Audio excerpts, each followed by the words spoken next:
There are certain things you notice when you've spent 15 years as an electrician. The sound a breaker makes right before it trips. The particular smell of insulation starting to fail inside a wall you can't see into. The way a house goes completely quiet right before you blow a circuit. That half second of nothing, like the building is bracing itself.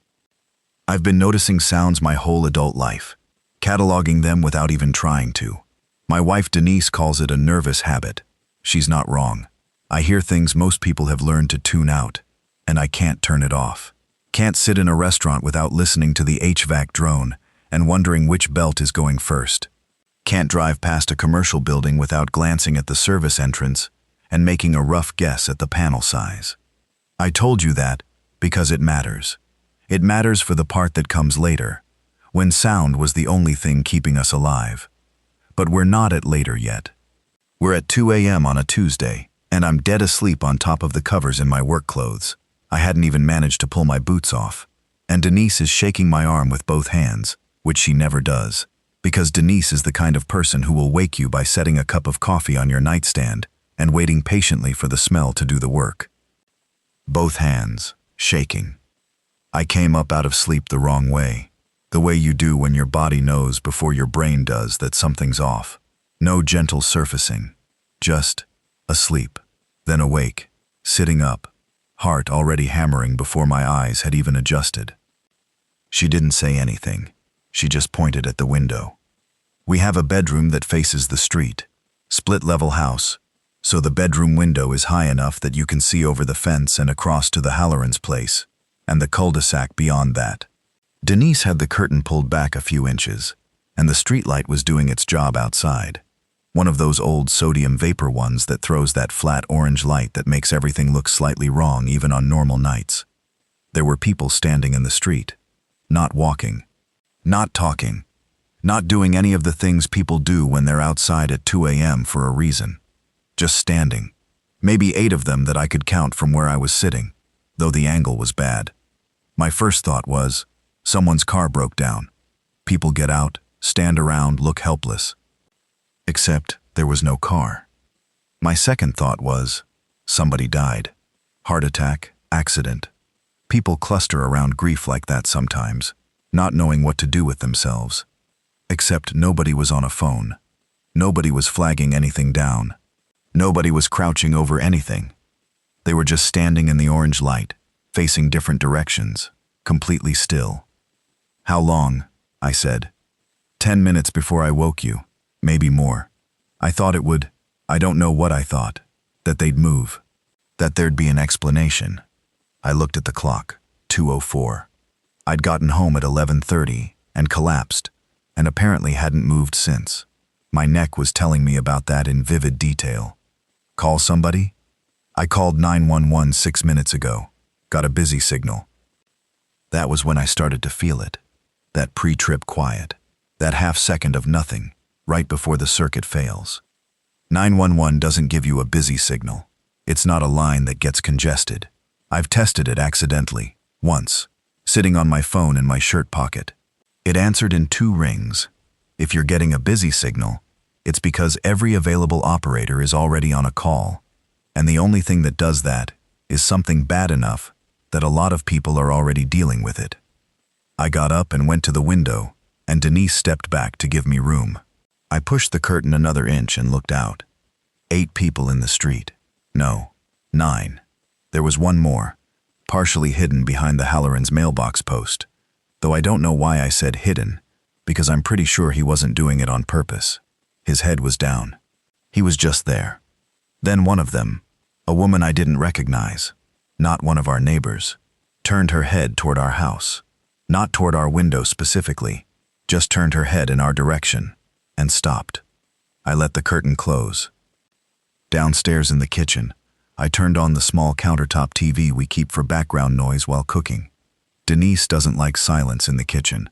She's had that habit since before I met her, and I've spent 12 years adjusting to it, and right now, I was grateful for it because I didn't have to fumble around for the remote.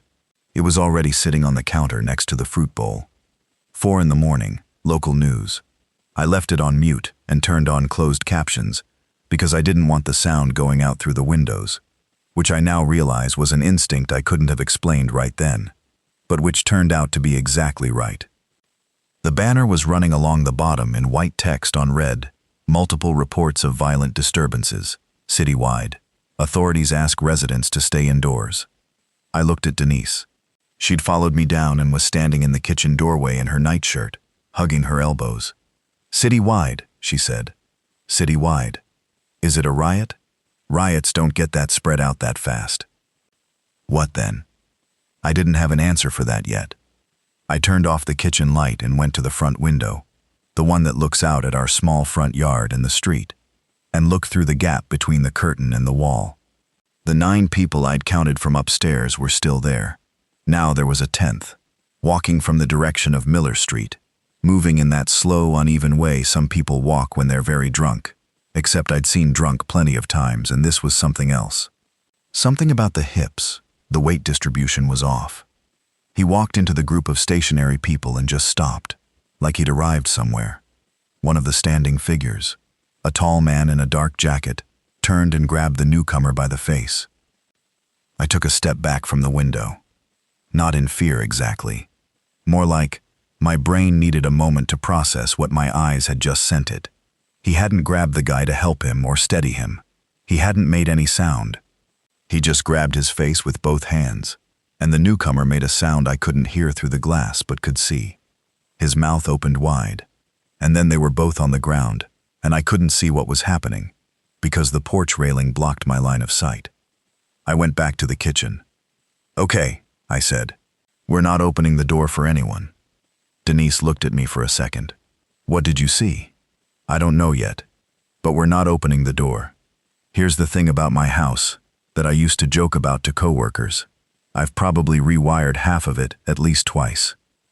Not because it needed it, but because electricians don't stop being electricians when they get home.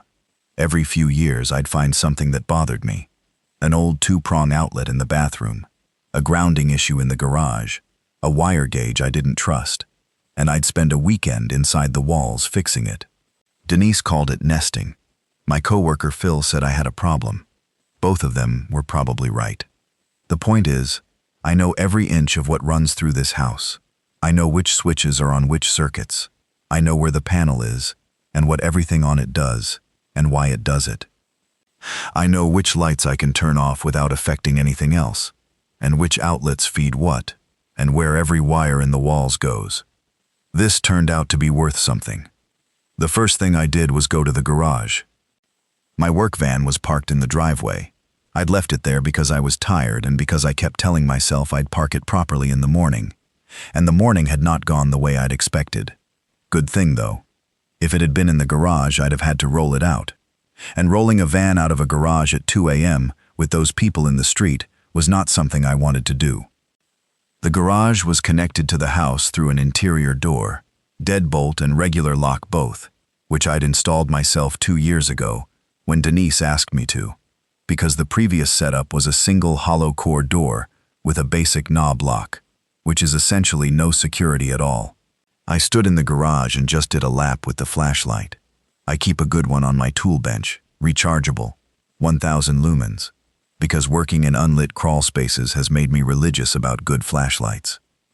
I had the following: 2 full coils of 12-gauge wire, 1 partial coil of 10-gauge, a box of wire nuts, various sizes, my main tool bag with everything you'd expect, snips, strippers, a good multi-bit screwdriver set, voltage tester, fish tape, a level I don't use often enough, a secondary bag specifically for panel work, which has things in it I won't bore you with, except to say it's heavy and comprehensive, a power drill with 3 batteries and a charger, a circular saw, a reciprocating saw, 3 boxes of various screws and anchors, a shop vac, extension cords, probably 8 or 9 of them in a bin, various lengths, and the thing I kept glancing at in the far corner, my portable generator, a 3,500-watt unit that I'd bought 2 years ago when we lost power for 4 days after a storm and Denise had to throw out everything in the fridge. I'd used it twice since then, and both times I'd run it outside through the window, not wanting exhaust in the enclosed space. 12-gauge wire, a good drill, a generator, I wasn't sure yet what I was building, but I knew I was going to build something. Denise found me in the garage 10 minutes later. She'd gotten dressed, real clothes, not just throwing jeans over her nightshirt, actually dressed, shoes on. This is one of the things I love about her that I've never said out loud enough. She doesn't do panic. She processes, then acts. She came in with 2 bottles of water and a handful of granola bars from the emergency cabinet. We have one, mostly for storm prep, stocked with about 4 days of the kind of food you don't actually want to eat but will.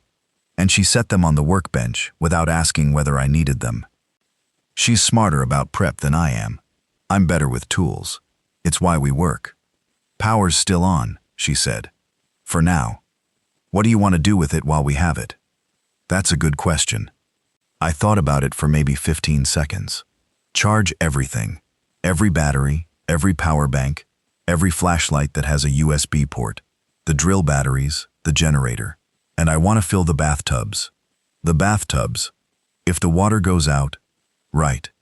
Yeah, she was already moving. I spent the next 40 minutes in the garage sorting what I had and thinking. The sounds from outside had changed, not stopped, changed.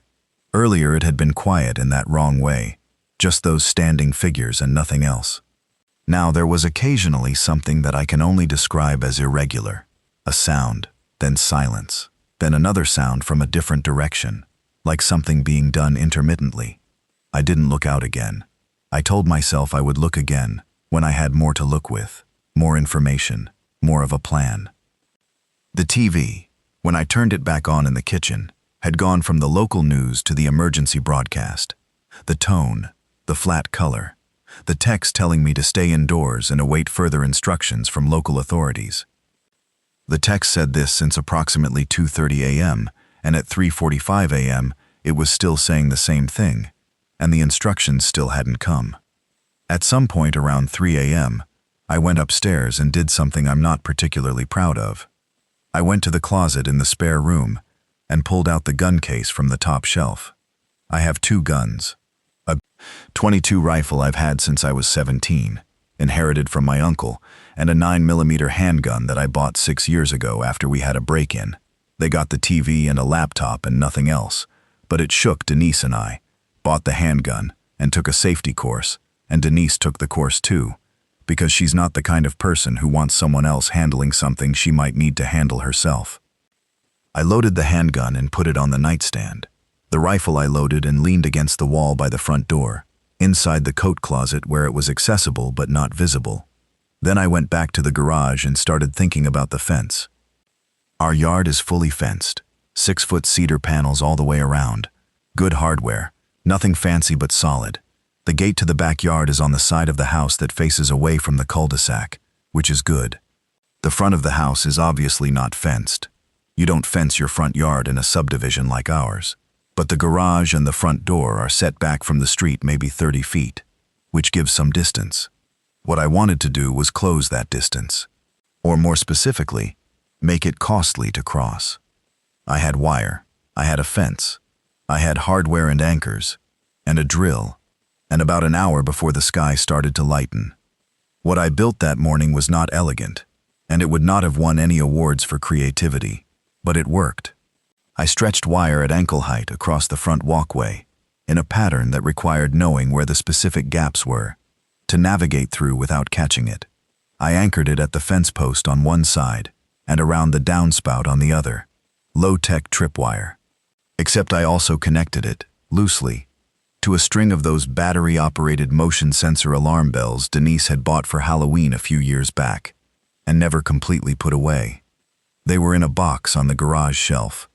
I tied them into the wire system so that anything crossing the walkway would hit at least one trigger point. It wasn't electricity. It was just wire and cheap novelty alarms. But it was mine, and it was what I had. By 4:30 a.m., the sky was that particular gray that isn't quite light yet, just the absence of full dark. I was standing in the garage doorway, the interior door, looking out through the small window set into the big garage door, and I could see the street better now. The sodium light was still doing its thing, but the gray dawn was starting to compete with it. There were more of them in the street than before. That was the first thing. The second thing was that some of them were moving, not the standing still thing from earlier. Actually moving, with that same wrong weight gait I'd seen from the window. There was a woman in a pale blue bathrobe crossing slowly from one side of the street to the other with no apparent purpose. A heavy-set man in jeans and no shirt, walking in a large, lazy circle in front of the Calhoun's house. A teenage boy.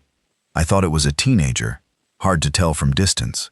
Just walking straight, in a straight line, until he hit the Halloran's car, and stopped, and then sort of pushed against it, not trying to get around it, just pressing against it.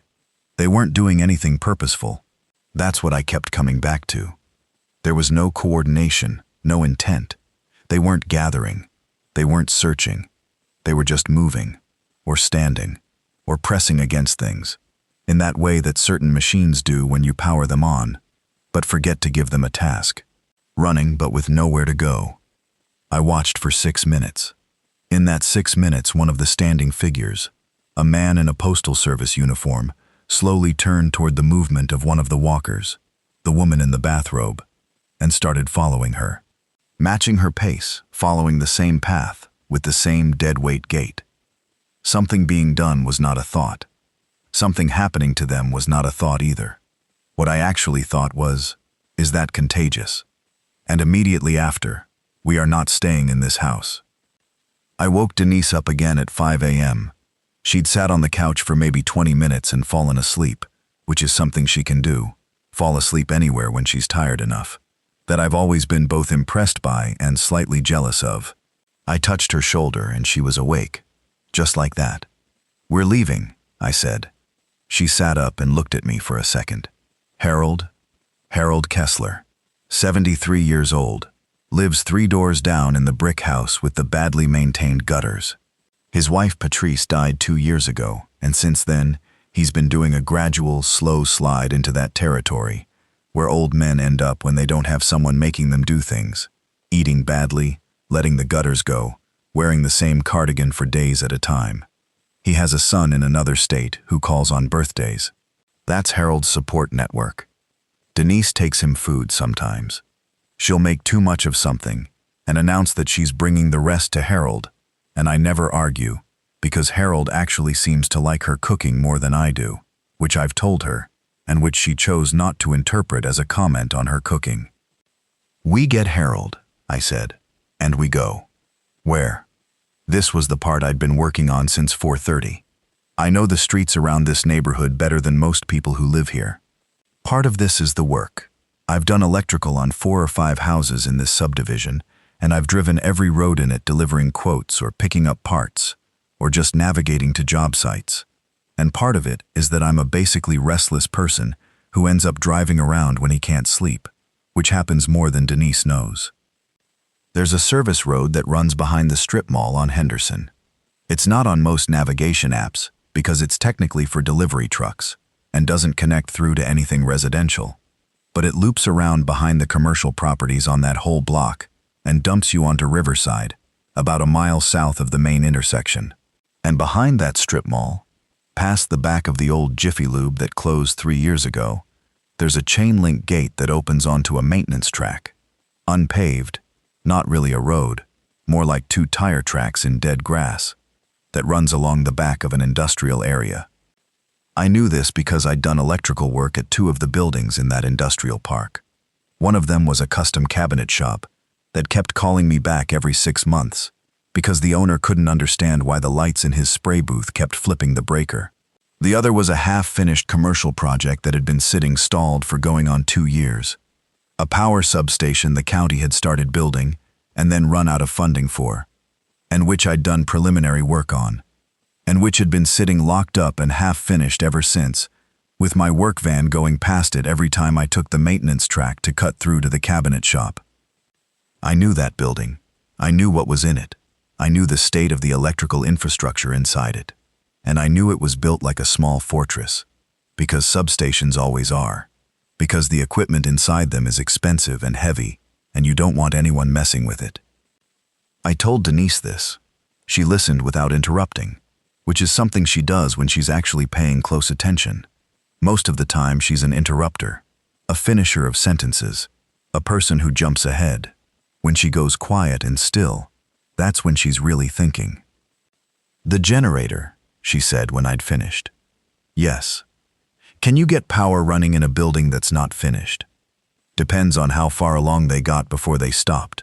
But yes, probably." She thought about it for another couple of seconds. "What about food?" "The strip mall has a grocery store. Small, but there's a Delwood market in the corner unit. We hit that on the way. While all of this is happening, the service road comes in behind. We're not going through the front." She looked at me for a moment with an expression I couldn't quite read. Then, "Okay, give me 10 minutes." She made better use of those 10 minutes than I would have.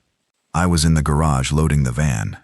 Generator first, then tools, then the bags, then the extension cords and the wire coils.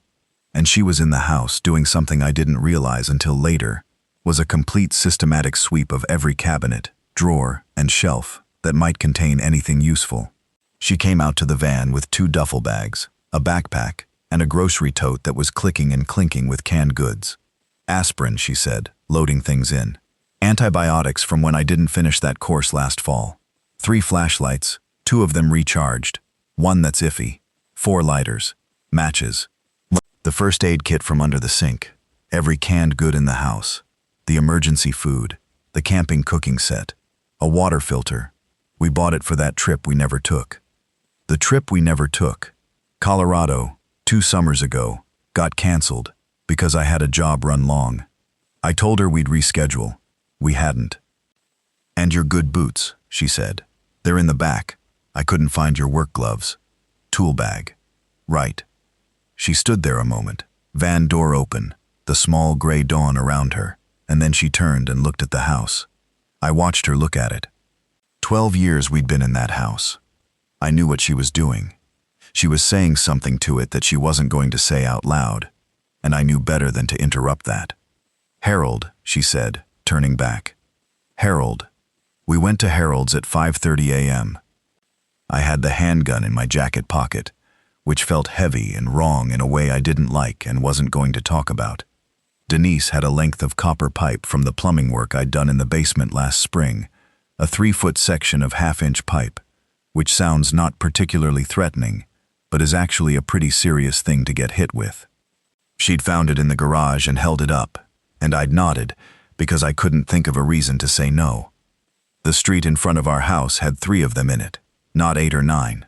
3. I don't know where the others had gone. 2 were still doing the slow wandering thing, and 1 was standing completely motionless at the edge of the Halloran's lawn, facing slightly away from us. I watched them from the space between the garage door and the frame, 3 feet of gap, and timed our window. They were slow. That was the key thing I kept holding on to. Whatever was wrong with them had taken away coordination and purpose, but it hadn't made them fast. The one thing standing between us and them was that they were moving at roughly the pace of a person walking through a mall with nowhere in particular to be. We went out the side gate, moving fast along the fence line, staying close to the houses rather than cutting across the open yards. 30 yards to Harold's side door. I'd called him 5 minutes earlier, and he'd picked up on the second ring, which told me he was already awake, which told me he already knew something was wrong. He answered the door before I knocked. He was dressed. Not in his usual cardigan and slippers combination. He was in actual pants and a coat, and he had a bag sitting right there in the entryway behind him, packed, as though he'd been expecting company, or expecting to go somewhere. That should have been the first sign. I catalogued it and moved past it. "The street," he said. He had a low, scratchy voice. "Harold, a smoker for 40 years, who'd quit a decade ago and still had the voice. I've been watching from upstairs. What is it?" "We don't know yet," I said, "but we're leaving. Right now. You're coming with us." He looked at me, then at Denise, and then at the bag behind him. "All right," he said. "I've got my medications." 2 weeks worth. He paused. I may have been a little prepared. "Let's talk about that later," Denise said. "Can you move fast?" "I can move adequately," Harold said, which I've since come to understand is Harold's version of fast. We went back the same way. Fence line, side gate, and I got Harold into the van's passenger side and Denise into the back among the bags, and I got in and sat there for 30 seconds listening before I started the engine. Outside, the two walkers I'd seen earlier had drifted down the street away from us.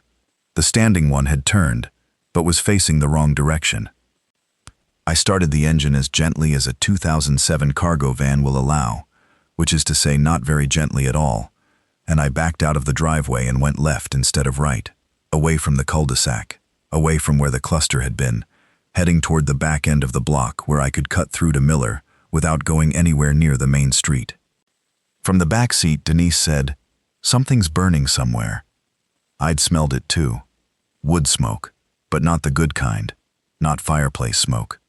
The kind that has other things in it. I didn't say anything.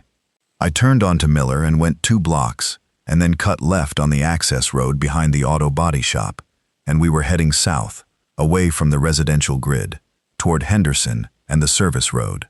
Harold had both hands flat on his thighs and was looking straight ahead through the windshield. He hadn't said anything since the side gate. I glanced at him once. His face was controlled in a way that looked effortful. "Harold," I said, "you said you may have been a little prepared." What does that mean?" Silence for about 10 seconds.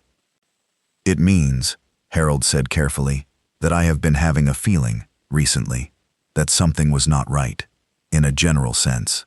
Denise shifted in the back. "How recently?" 6 weeks, give or take." I looked at him. He was still staring out the windshield. 6 weeks, I said. "Perhaps 8. "Harold, what kind of feeling?" "The kind," he said slowly, "that comes from working in a certain field for 30 years, and then retiring, and then noticing something in the news that should be a bigger story than it is. A pattern of something small, mentioned once in the local section, that most people would read and forget. But I don't forget that kind of thing." "What field?" Denise said. Harold turned to look at me, and I caught his expression in the ambient light from the dash.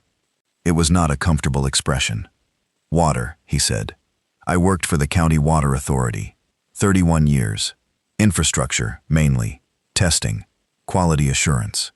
I took that in. We were on the access road now. No streetlights, just the van's headlights on the gravel and dead grass. "You noticed something in the water," I said. "I noticed something in a report that described something in the water," Harold said.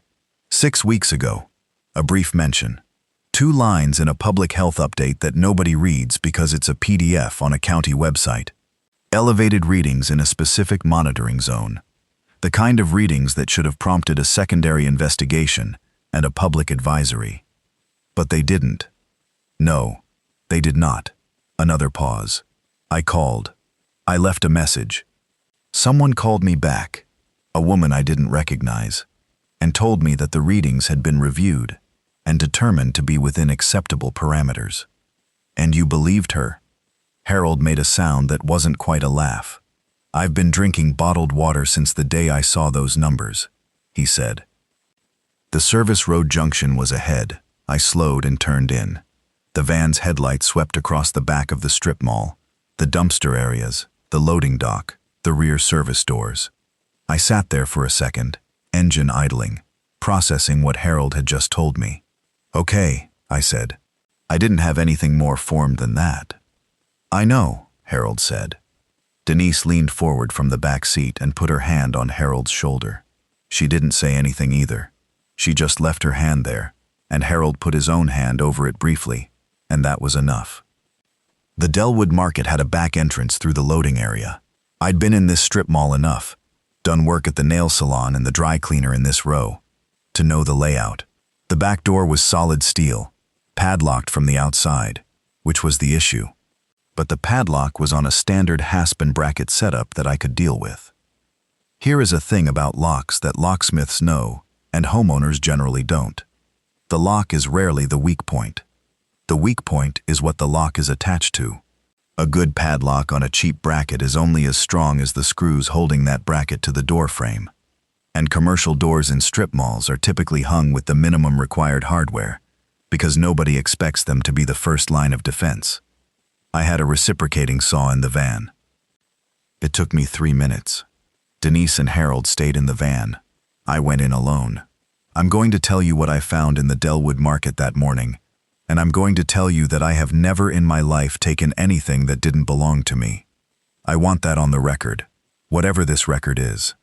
I paid for things my whole life, and I've done honest work for honest pay, and I don't steal.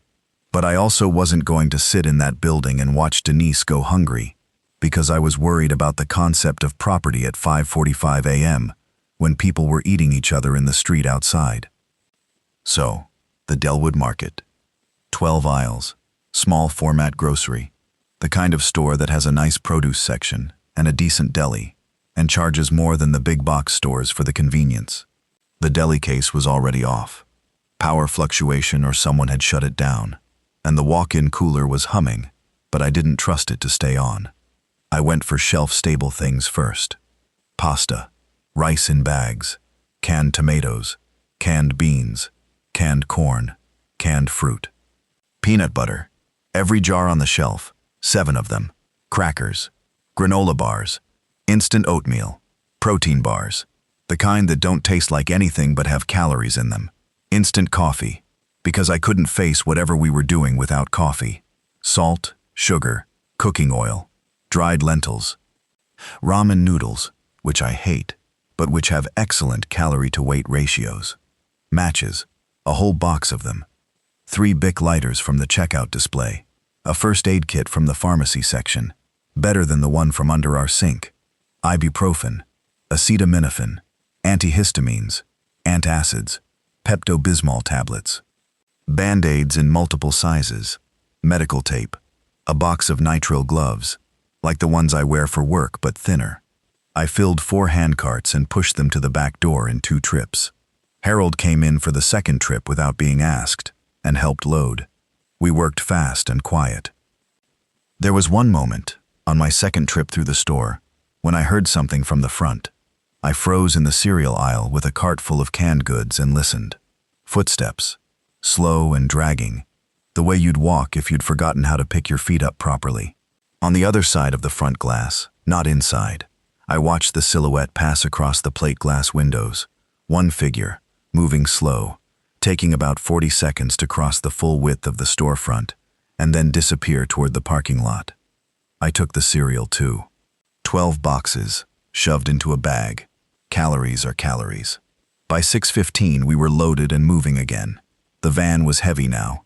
Not overloaded, she'll take it, but noticeably heavy. And I was thinking about fuel. The gauge was at 3/4, which I estimated was about 200 miles at normal highway driving. Less on rough terrain.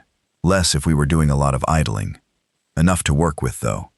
We went south on Riverside and then east on the county road, and I watched the town in the rear view as we went. Smoke in 2 or 3 places, columns of it going up into the early morning air. A flipped car at the intersection of Riverside and 4th that I didn't remember being there the last time I drove this road, which was yesterday afternoon. A group of figures in the parking lot of a bar doing the same standing and drifting thing I'd seen in our street. I drove past all of it without stopping. Harold was watching the town through his window, very still, his hands folded in his lap. I've thought about what he must have been feeling in that moment, the particular guilt of someone who knew, even vaguely, even in the limited way he knew, that something was coming, and said something once, and was told to let it go, and let it go. I've thought about it a lot since then. I still don't know what the right answer is. He called. He was told it was fine. What else is a retired 73-year-old man supposed to do? Call the newspaper? Show up at the county building? He's not wrong that he could have done more, and I think he knows that, and I think that knowledge is going to sit with him for the rest of his life, however long or short that turns out to be. But that's for later. Right now he was just looking at the smoke columns and being quiet. The substation sat at the end of the maintenance track, behind a chain-link perimeter fence with 3 strands of barbed wire along the top. The gate was padlocked with a county lock, a different style than the markets, heavier, proper commercial-grade hardware. I had a bolt cutter in the van for exactly the kind of old wire situations you run into on rewire jobs, and it handled the padlock in one squeeze. I pushed the gate open and drove through and shut it behind us. I didn't lock it. I'd have to figure out the security situation once I'd seen what we were working with. But I pulled it closed so it at least looked shut from the access road. The building itself was a single-story concrete block structure, maybe 40 by 60 feet, with a small office annex attached to the side. No windows in the main section. Substations don't need them, but the office annex had 2 standard windows on the east face, both still intact. The main entrance was a steel door set into the concrete, heavy, the kind that makes a sound like a bank vault when it closes. There was a combination lock on it plus a padlock through a hasp, and the combination lock was the one that stopped me for a moment because I didn't have a key. But I'd worked in this building. I'd been through that door probably 12 times over the course of the preliminary electrical work I'd done, and I'd watched the county project manager open that combination lock 3 times, because that's the kind of thing I notice. The way I notice sounds and electrical quirks. I also notice the sequence of a hand moving through a combination. 4 numbers, left, right, and I'd seen it 3 times. I got it on the second try. Inside smelled like concrete and dry air, and the particular electrical smell of switching equipment. Not a bad smell, if you grew up in it, which in a way I did, since my father was a lineman for 20 years before I took up the trade. A smell like purpose, like something built to work. The main room had the transformer equipment, 2 large distribution panels, bus bars, a grounding system, and rows of breaker cabinets along the left wall. None of it was live. The substation had never been energized because it was never completed. But the bones were all there. The wiring runs were done, the panels were installed, the equipment was in place. What wasn't done? The utility tie-in, the connection to the grid that would normally supply the substation with power, which was the whole point of the thing. Without the tie-in, the substation couldn't receive power from the grid, but it could potentially receive power from another source. I stood in the main room in the gray morning light that came through the propped open front door, and I looked at what I had to work with, and I thought about the generator in the back of the van. 3,500 watts. Enough to run some lights, a few circuits, maybe a small appliance. Not enough to energize the distribution panels. You'd need significantly more for that. But enough to run a sub-panel, a dedicated circuit, a couple of important things. What are you looking at? Denise said from the doorway.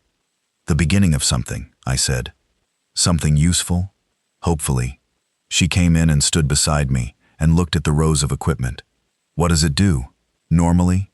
Takes power from the grid, steps it down to the right voltage, distributes it to local service, like a way station. And without the grid? Without the grid, it's just a very well-built concrete room with good bones. I paused. But with the generator, I can make it livable. Some lights, a circuit for the office annex. Maybe, if I'm careful about load management, something useful in the main room. How long will it take? I looked at the panels, thought about what I'd need to do. Half a day to get lights and the office running, longer to do it right. Denise nodded. Then let's get Harold settled and you get started.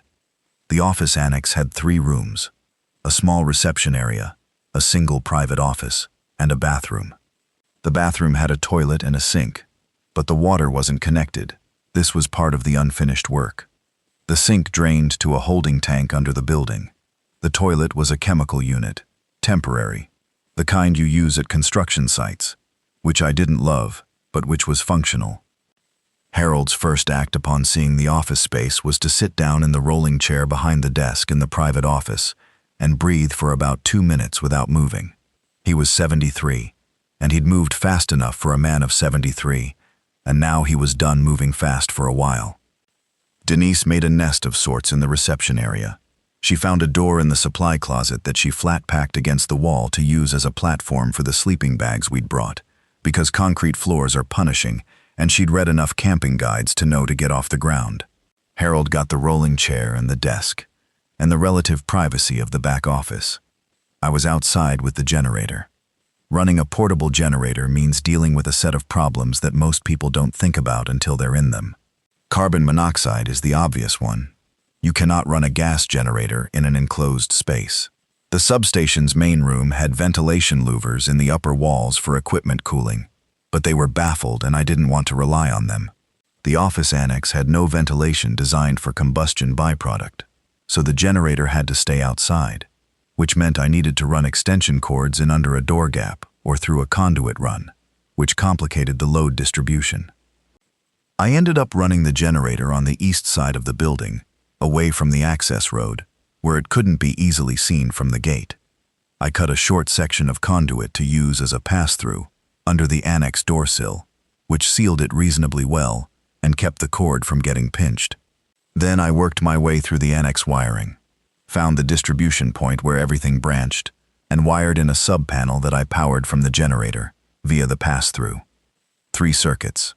Lights in the annex. Basic LED strip lights I took from a box of construction supplies stored in the corner of the main room.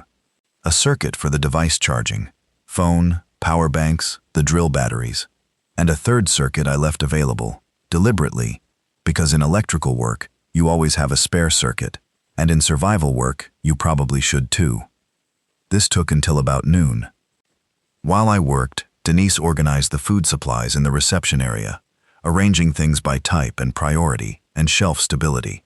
She has a system for everything, Denise. She didn't grow up with much, and she's never wasted anything as an adult. Not space, not food, not time.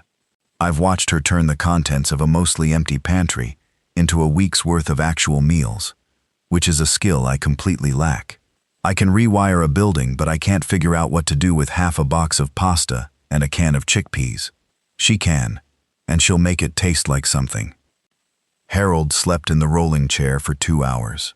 When he woke up, he walked the perimeter of the fence without being asked, moving slowly but carefully, testing the chain link, checking the gate, looking at the barbed wire along the top. When he came back inside, he told me 2 things. The fence was in good shape overall, except for a section along the north run, where the links had started to separate from the top rail, and there was evidence on the south side of the fence that something had been pressing against the outside of the chain link recently. The links were slightly deformed outward at roughly human shoulder height. When? I said. Within the last week, I'd estimate, Harold said. The grass is pressed down at the base of the fence and not yet recovered. Could be recent. I went and looked. He was right. The grass at the base of the fence was crushed flat, and the chain link was deformed outward from something steady pushing against it from the outside. Someone had been here, not our infected street people. They wouldn't press against a fence for long enough to deform the links that way, from what I'd seen of them. This was someone who'd been leaning against the fence, or standing pressed against it, for an extended period. Inside the main room, in the far corner, I found what I should have found when I first came in. I'd missed it, because I was too focused on the electrical equipment. But once I was looking for signs of someone having been there, it was obvious. There was a sleeping bag rolled up and pushed against the wall behind the largest transformer cabinet. A gallon jug of water, empty, next to it. 3 food wrappers, the kind of protein bars that survivalist types buy in bulk, slightly different brand than the ones from Delwood Market. And a cardboard box that had been used as a writing surface, a ballpoint pen impression on the top flap, reading simply, "Don't use the east pump." That was it. Nothing else. No name, no date, no explanation. I stared at that box for a solid 20 seconds. "Denise?" I called. She came in from the annex. I showed her. "East pump," she said. "There's a water recirculation pump on the east side of the main room, part of the building's cooling system for the equipment. It draws from a holding tank that connects to the municipal supply, or would, when the building was finished. And someone who was staying here wrote a note not to use it." Yes. We both looked at the box. This was someone who knew something, I said. Denise turned the empty water jug over in her hands. They left, wherever they went. Right. Do you think they're... I don't know. I left the sleeping bag where it was. I put the note box on the workbench and didn't touch the east pump. We'd been at the substation for about 4 hours when we heard the first sounds from outside the fence. Not the gate, the open field to the west, where the maintenance track had its widest point before narrowing down into the access road. movement sounds. The particular slow shuffle sound that I was already learning to recognize. The way you learn to recognize the sound of a specific breaker when it's about to trip. It has a rhythm. Almost steady. Almost. I went to the gate and looked through the chain link. Two of them, coming down the maintenance track from the direction of the road. Not fast. Moving with that same aimless weight distribution. No particular purpose. No particular direction except vaguely forward. They weren't tracking us. I was pretty sure of that. They were just moving in a direction, and that direction happened to be ours. I watched them for 30 seconds. One was a middle-aged man in a business suit, one jacket sleeve hanging off his shoulder, where it had been partly torn away. The other was a woman in scrubs, nurse, or medical tech, or someone who worked in a clinical environment.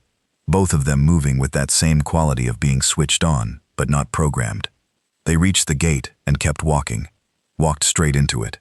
The chain link rattled and they both stopped, pressed against it.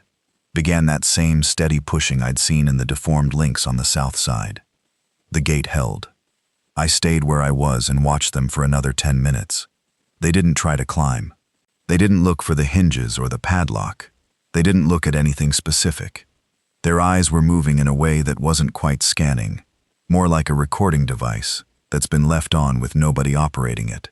They pushed against the gate with no variation in force or strategy, no assessment, no problem solving.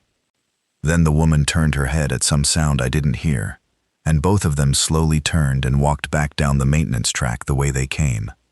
I stood at the gate for another 5 minutes after they'd gone, just listening. Then I went back inside. Harold was awake and standing in the annex doorway. "How many?" he said. "2. They moved on." "Are they going to find their way back?" I thought about it. "They follow sound," I said. "Or at least, that's what it looks like." "They move toward sound. We stay quiet and we should be okay." Harold nodded. "And if we need to run the generator, we'll need to think about when and how long." He nodded again and went back to the rolling chair and the small battery radio he'd had in his bag. He'd been listening to it through a single earbud, very quietly, since about 9 a.m. I hadn't asked what he was finding. "Anything?" I said. Harold took the earbud out. A lot of emergency broadcast loops, the same messages on different frequencies.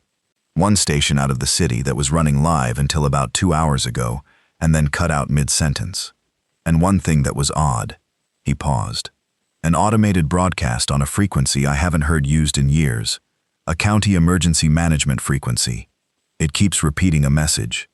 Most of it is standard. Shelter in place, avoid contact, await instructions. But there's a phrase in the middle section that I keep coming back to. "What phrase?" Harold set the radio on the desk carefully. "Protocol C7, he said. "Do you know what that is?" "No.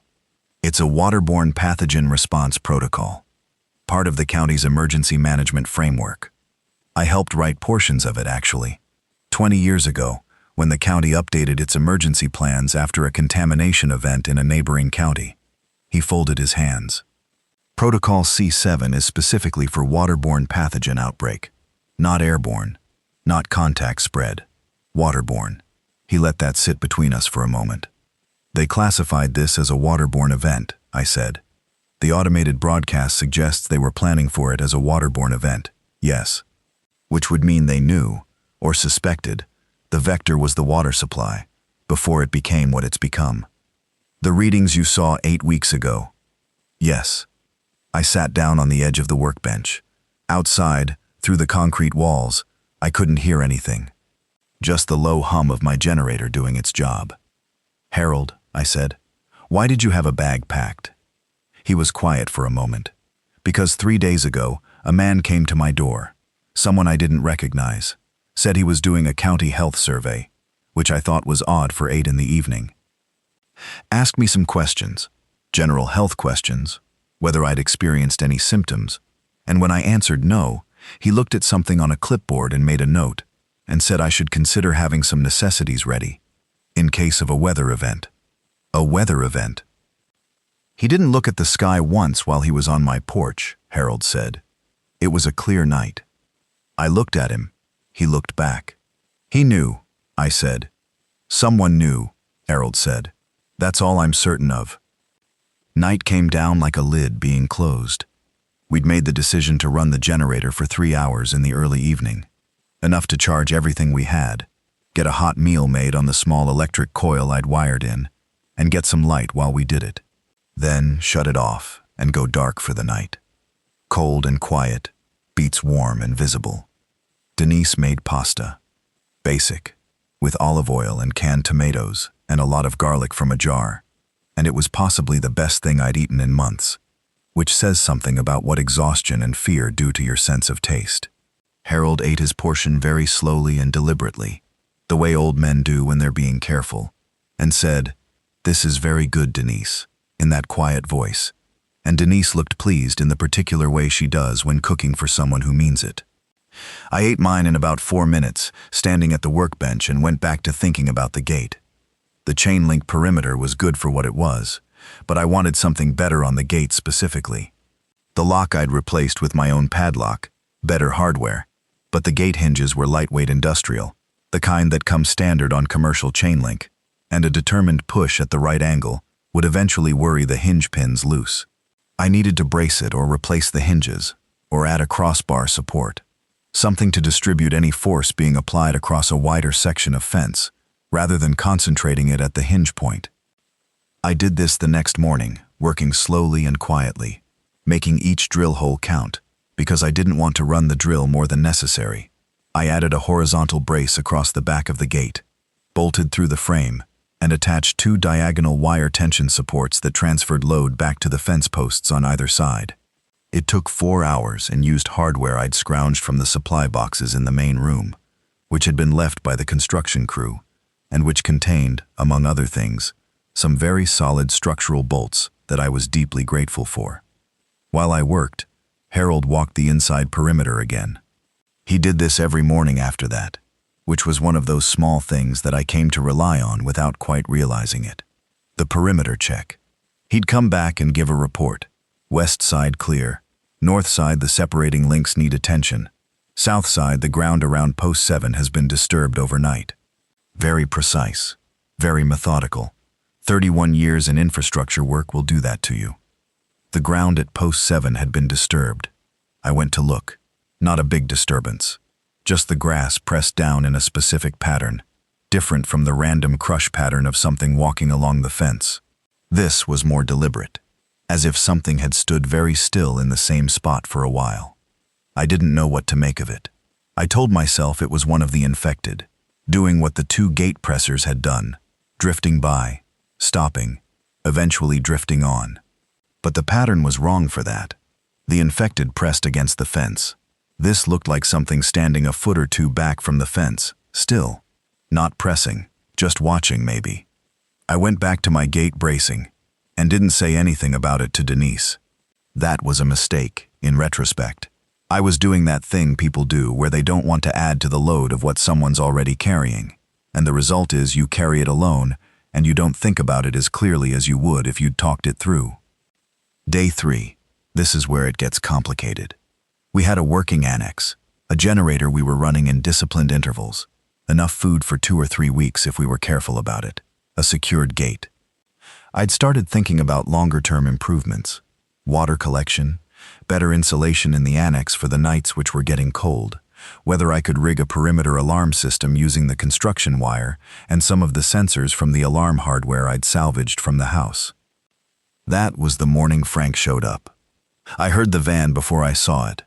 A white panel van, older than mine, pulling up the maintenance track at about 9 a.m. Loud engine. No attempt at quiet. I went to the gate and stood behind it with the handgun in my hand, not pointed at anything, just in my hand, and waited. The van stopped on the other side of the gate, and a man got out, hands up. About 45, broad-shouldered, wearing work boots, and a Carhartt jacket with something embroidered on the chest that I couldn't read from distance. He had a dark beard, going gray at the jaw. He looked tired in a specific way. Not just sleep-tired, but event-tired. The way you look when you've done something that used up more than just energy. "I saw the light last night," he said, "just for a little while. Then it went off." He kept his hands up. "I'm not armed. I've got my sister in the van. I looked at the van. The passenger window came down a few inches, and I could see a woman's face, younger than him, similar coloring, looking at me the way you look at something you're not sure is safe. How'd you find this place? I said. I work at the cabinet shop down the track. Or I did. He tilted his head in that direction. I've been in there since yesterday morning, but there are 3 of them pressed against the front of the shop, and I can't get out the front, and I didn't know if anyone was. He stopped. The light, he said again. It went off, which means someone turned it off. Which means somebody's here, and they're thinking about things. That was a decent observation. His name was Frank Dreyer. His sister was Colette, 28, who'd been with him at the cabinet shop because she'd driven out from the city to visit him, and the roads back had become impassable. Frank was a woodworker, a good one. From what I could tell from talking to him, someone with an eye for structure and material, and how things fit together, which turns out to be a useful skill set in this particular situation.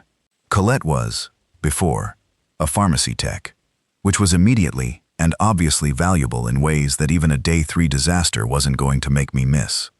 I opened the gate. I want to be clear about something here. I don't have a rule about strangers. I don't have a general policy about trust. I looked at Frank Dreyer's hands, rough, stained with wood finish, missing the top half of his left ring finger from some old shop accident, and I looked at Colette's face in the van window, and I made a call. That's what you're doing in these situations. You're making calls with bad information and imperfect judgment, and the cost of getting it wrong is very high, and you do it anyway, because the cost of getting it right by being closed is also very high. They came in. I closed the gate. Frank walked the perimeter without me suggesting it, the same way Harold had, which told me something about him. Colette found Denise in the annex, and within 10 minutes was doing a systematic inventory of the medical supplies we had, separating them by category and use, writing on a piece of packing cardboard with a Sharpie, because there was no paper. Harold watched her do it from his rolling chair with the specific expression of an older person who is pleasantly surprised by competence in someone young. That evening I cooked, because Denise had been doing it, and it was my turn, and I made rice and beans with what I had, which is not as good as pasta with olive oil and garlic, but has the virtue of being filling. We ate in the annex, 5 of us around the desk, and for a while nobody said much. Then Frank said, "What do you think is happening?" I looked around the table.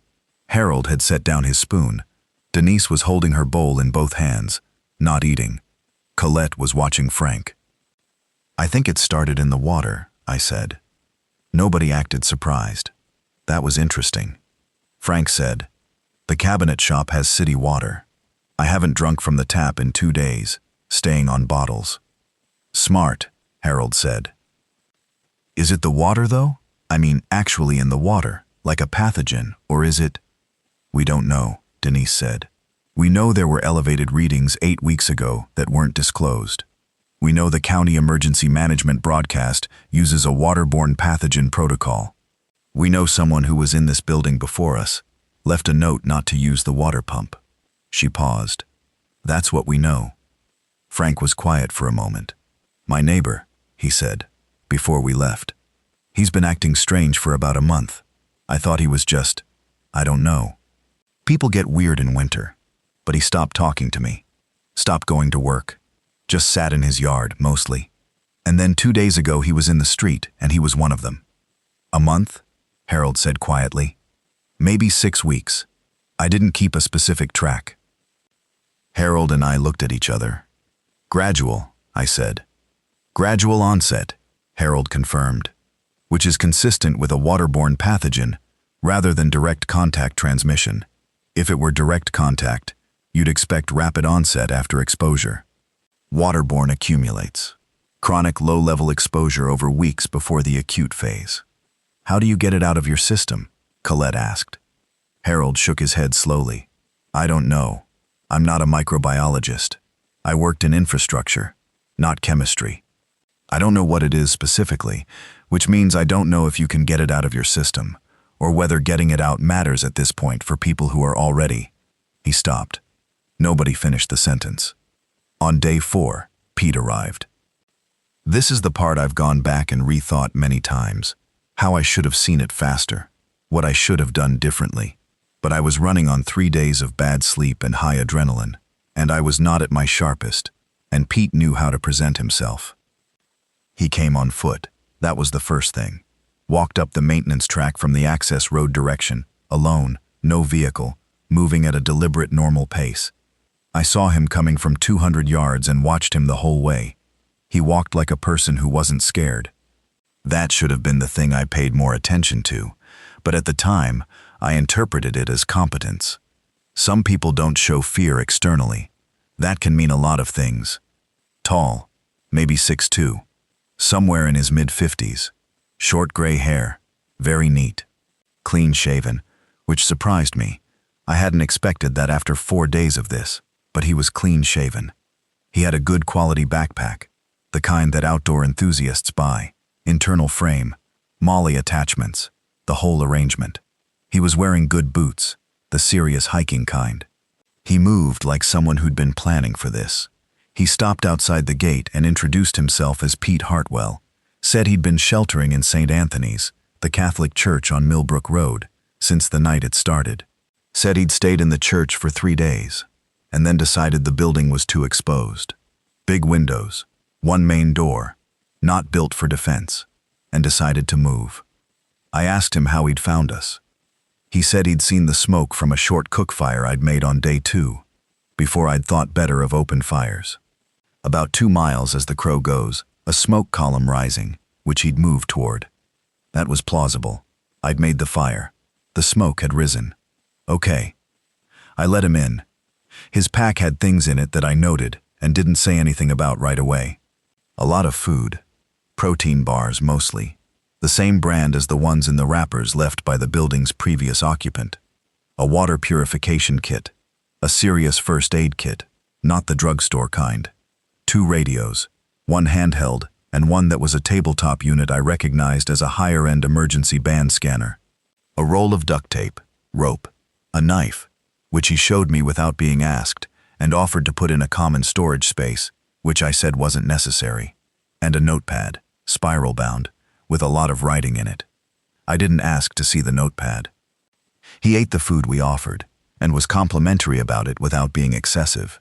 He helped Frank reinforce the north fence section without needing direction. He was competent and quiet and useful, and I watched him for all of day 4 and couldn't find anything specifically wrong. Day 5 was when I found the wrappers. I was going through the main room, looking at equipment, thinking about the generator situation and whether I could work out a better fuel conservation cycle, and I noticed the protein bar wrappers in the corner where the previous occupant's sleeping bag had been. I'd left the corner alone, mostly, out of some feeling I couldn't articulate about not messing with someone's space. But now I picked up the wrappers.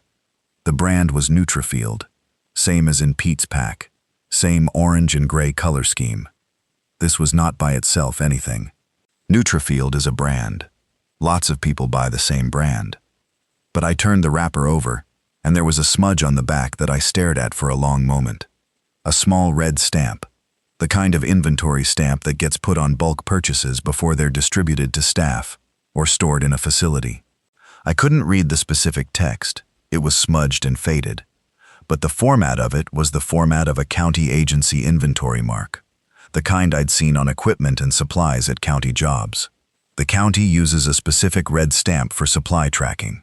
I put the wrapper in my shirt pocket and went to find Harold. I showed it to him in the back office with the door shut. He looked at it, turned it over, held it at different angles, then set it on the desk very carefully, the way you set something down when you don't want to appear to react to it. County supply stamp, he said. Yes. From the Water Authority, possibly, or another county agency. The format's similar to what I remember. Can you read any of the text? He picked it up again and peered at it. Partial, a letters that could be author, authority, and a number sequence that I can't complete. But this wasn't bought at a store. This came out of a county supply cache. We sat with that for a moment. The previous occupant of this building, Harold said slowly, had county-supplied food. And so does Pete Hartwell, I said. Harold looked up at me. You're sure of the brand? Brand, same size bar. And the wrapper smudge from before. Same stamp format, I think, though the previous one was clearer. Harold folded his hands. The previous occupant and Pete could be two different county employees who happened to be drawing from the same supply cache, he said. Or they could be the same person. I hadn't thought of that possibility. He said he was at St. Anthony's for 3 days, I said. But if he was here first, why lie about where he'd been? Harold finished. Neither of us had an answer to that. I'm going to tell you about the scratch before I tell you about what I figured out about Pete, because the scratch was 4 days of the worst sustained fear I've experienced in my life, and I've been thinking about it since, and I want to get it on record while the details are still accurate. It was day 5. Denise was going through the supply bags to do an inventory. She did this every 2 days, keeping the count current, which was something Harold had suggested and which I was grateful for. And she was moving the bags, and at some point she reached in past a broken shelf bracket I'd removed from the wall and meant to throw away and hadn't, and the edge of it caught her forearm. I didn't see it happen. I found out about it at the end of day 6. She was wearing a long-sleeved shirt, and she'd put the first aid kit antibiotic ointment on it and covered it with a bandage and said nothing. Not to me, not to Colette, who was right there in the annex.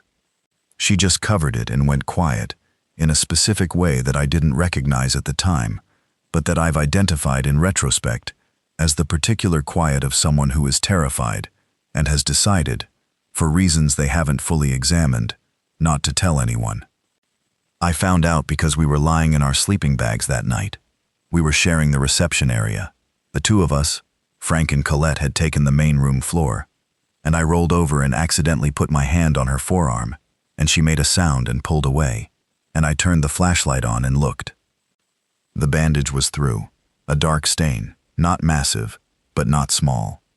When? I said. She was quiet for a moment. Yesterday afternoon. Yesterday. I kept my voice level. I was actively managing my voice in a way I had to think about. You didn't say anything. I didn't want to worry you. You didn't want... I stopped. Tried again. Denise. I know, she said. I know. I sat up and unwrapped the bandage and looked at it with the flashlight. A cut, about 2 inches, not deep. Clean edges. The kind of cut that comes from a sharp edge. A bracket, a broken piece of metal, something like that. Here is the problem. A 2-inch arm cut, clean edges, looks the same regardless of what made it. Glass, metal, a fingernail, a human fingernail, or the nail of something that used to be human. I sat there with the flashlight in her arm, and I thought about what I was looking at, and I thought about what we both knew about how this thing spread, which was not much, but was enough to know that the specific mechanism of transmission was still unclear, and I thought about the fact that I had no way to know for certain what had made this cut. The shelf bracket, she said. I pulled my arm back too fast. I felt it happen. You're sure it was the bracket? She hesitated. That's the thing. She hesitated. Not long. A second. Maybe less. But I felt it. And she knew I felt it. And for a moment, we just looked at each other in the flashlight glow. I'm sure, she said. Okay, I said. I cleaned the cut and rebandaged it, and we lay back down, and neither of us slept for a long time. I could tell she wasn't sleeping by the quality of her breathing. She could probably tell the same about me. 3 days. That's what we gave it, privately, without discussing the terms out loud. If something was going to happen from infection, it would start in 3 days. The people in the street had shown behavioral changes over weeks, but those were people drinking contaminated water, chronic exposure. If there was direct transmission through contact, the onset would presumably be faster. 3 days seemed like a reasonable window for acute onset, based on nothing more scientific than some vague recall of what I knew about how fast things generally develop. We didn't say this out loud. We didn't need to. We just both knew, without discussing it, that we were watching. Me watching her watching herself, and both of us carrying it separately instead of together. I've thought about this a lot since. We'd been married 12 years, and we were still doing the carrying it separately thing, protecting each other from the thing the other one was already fully aware of.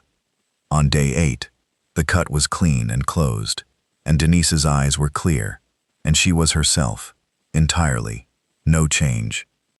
I woke up that morning and she was already up making coffee on the camp stove, and I lay there and watched her for a moment and felt something that I don't have a clean word for.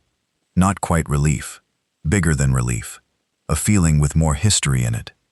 All the times I'd come home late from a job and she'd been asleep and I hadn't woken her, and the house was quiet and ordinary, and I had not thought about what it would be to not have that. I thought about it now. I got up and came to her, and she turned, and I held her face with both hands, and she looked at me, slightly alarmed, because I am not a face-holding person. I'm not that kind of expressive. And I said, "I need you to tell me things, even the ones you think will worry me." She put her hands over mine. "I know," she said. "I'm sorry." "Don't be sorry. Just tell me." "Okay. Okay." She handed me the coffee.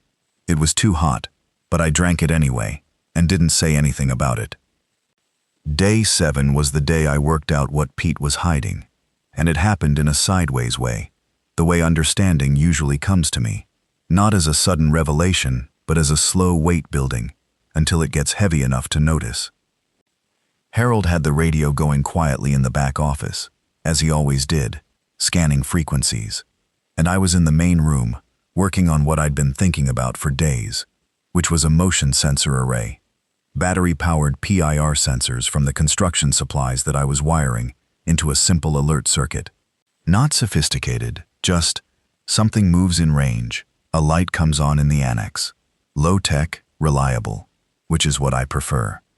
I had the wires spread across the workbench, and I was stripping ends, and Harold came in from the office and said, "I found something." He was holding the notepad from the desk drawer. Not Pete's notepad, the desk notepad, a cheap one that had been there from the construction phase. Most pages were blank, but the last page in the book had impressions from writing on the previous page. Someone had written something, and then torn out that page, and the impressions were left in the paper beneath. Harold had been going at it with a pencil, the old technique, rubbing graphite across the impressions. He put it on the workbench in front of me. Not all of it came up. You never get everything this way, but enough. Partial words, partial numbers. A date, 7 weeks ago, which was 1 week before Harold had seen the elevated readings in the county water report. A sequence that looked like an address, or maybe a facility code, and a partial phrase in the upper section that read, with some gaps where the impression hadn't taken, C7 advisory, residential zone, do not public. Discretionary per directive. Pi point. C7 advisory. Do not. Public. Discretionary. Someone had been in this building 7 weeks ago and had written notes about a C7 advisory, a waterborne pathogen advisory, and about not making it public. A county employee, someone who knew about the advisory and knew about this building, and had supplies from county stock, and was in this building before any of us. I looked at Harold. "Did you tell Pete about the C7 protocol? From the broadcast?" "Not directly. I mentioned the protocol in the group, at dinner, when Frank asked what we thought was happening." "Did Pete react?" Harold thought about it. "He was very still," he said. "When the subject came up, very controlled." I put the notepad down. "Where is he right now?" "Outside." He offered to shore up the section of fence I mentioned. I went to the east-facing window in the main room, the one I'd unblocked 2 days ago for light. Pete was at the north fence, his back to me, working with a wrench on the connection point between the top rail and a fence post. Then I went to Pete's pack. It was in the corner of the main room where he'd set it. I don't feel good about going through someone's bag.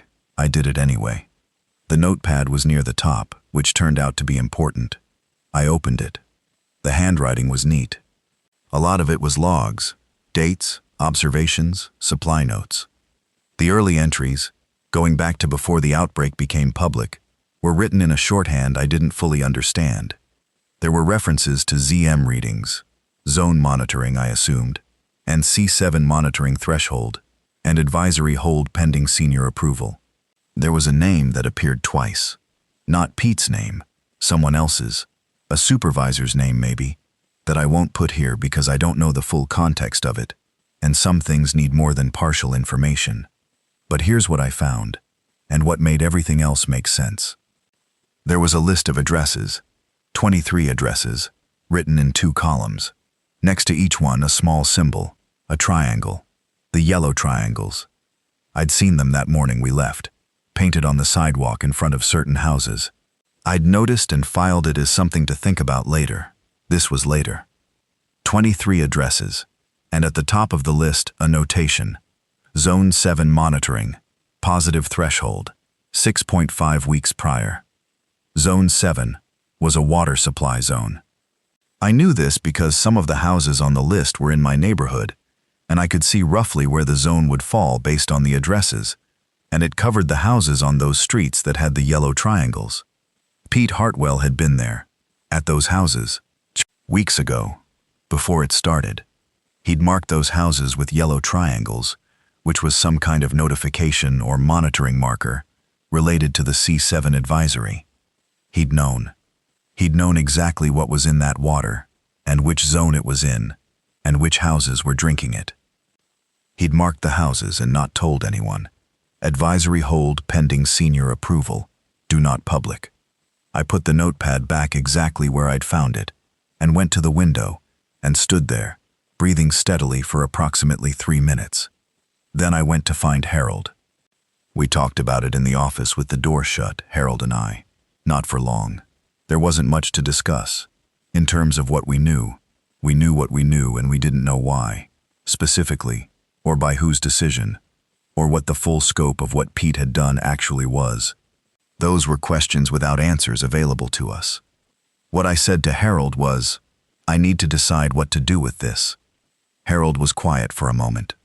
He's helping us, he said carefully. The fence work, the supplies he brought. Yes. And whatever decision was made about the advisory, he may not have made it. Senior approval. There was a chain above him. That's possible. What he did may have been following orders, or it may have been something else. We don't know. No. Harold looked at his hands. He's also been carrying whatever this is for weeks, he said. Whatever he knows. Whatever he did or didn't do. He's been carrying it since before this started, and now he's here, which might mean, or it might not mean anything. I sat with that. I'm going to talk to him, I said. Harold nodded. Do you want me there? No. I thought about it. Yes. Actually, yes. We went out together. Frank was at the generator, doing the fuel check I'd asked him to do every morning. We were rationing fuel carefully, running the generator only for specific windows, and Frank had turned out to be meticulous about tracking usage, which I appreciated. Colette was in the annex. Pete was still at the fence. I walked up to him and stood next to him and looked at the fence with him and said, without preamble, "When did you mark the houses in Zone 7? He kept working with the wrench for 2 full seconds. Then he stopped. He didn't turn around. His hands were on the fence rail, and he was looking at the chain link, and he said, 6 weeks and 3 days ago. With a county vehicle. Yes.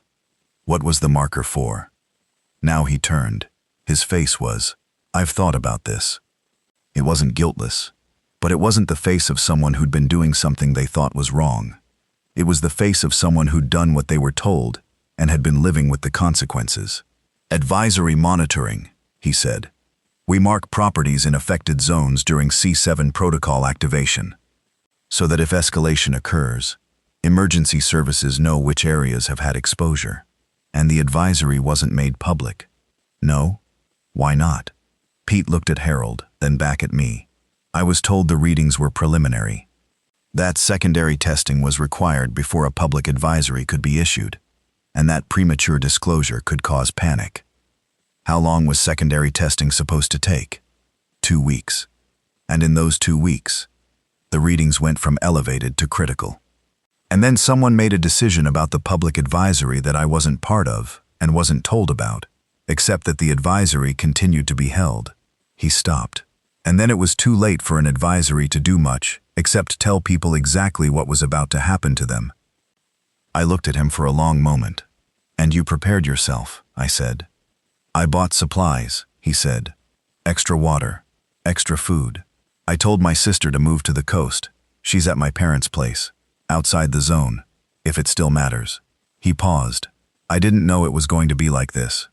I thought, a waterborne pathogen means people get sick, hospitalization, health crisis. I didn't know." "Nobody knew," Harold said quietly. "I should have pushed harder. On the advisory. Pete said this to the fence. I filed the initial report. I made the calls. And when I was told to hold, and I held, that was the thing. The holding. That was the thing I can't."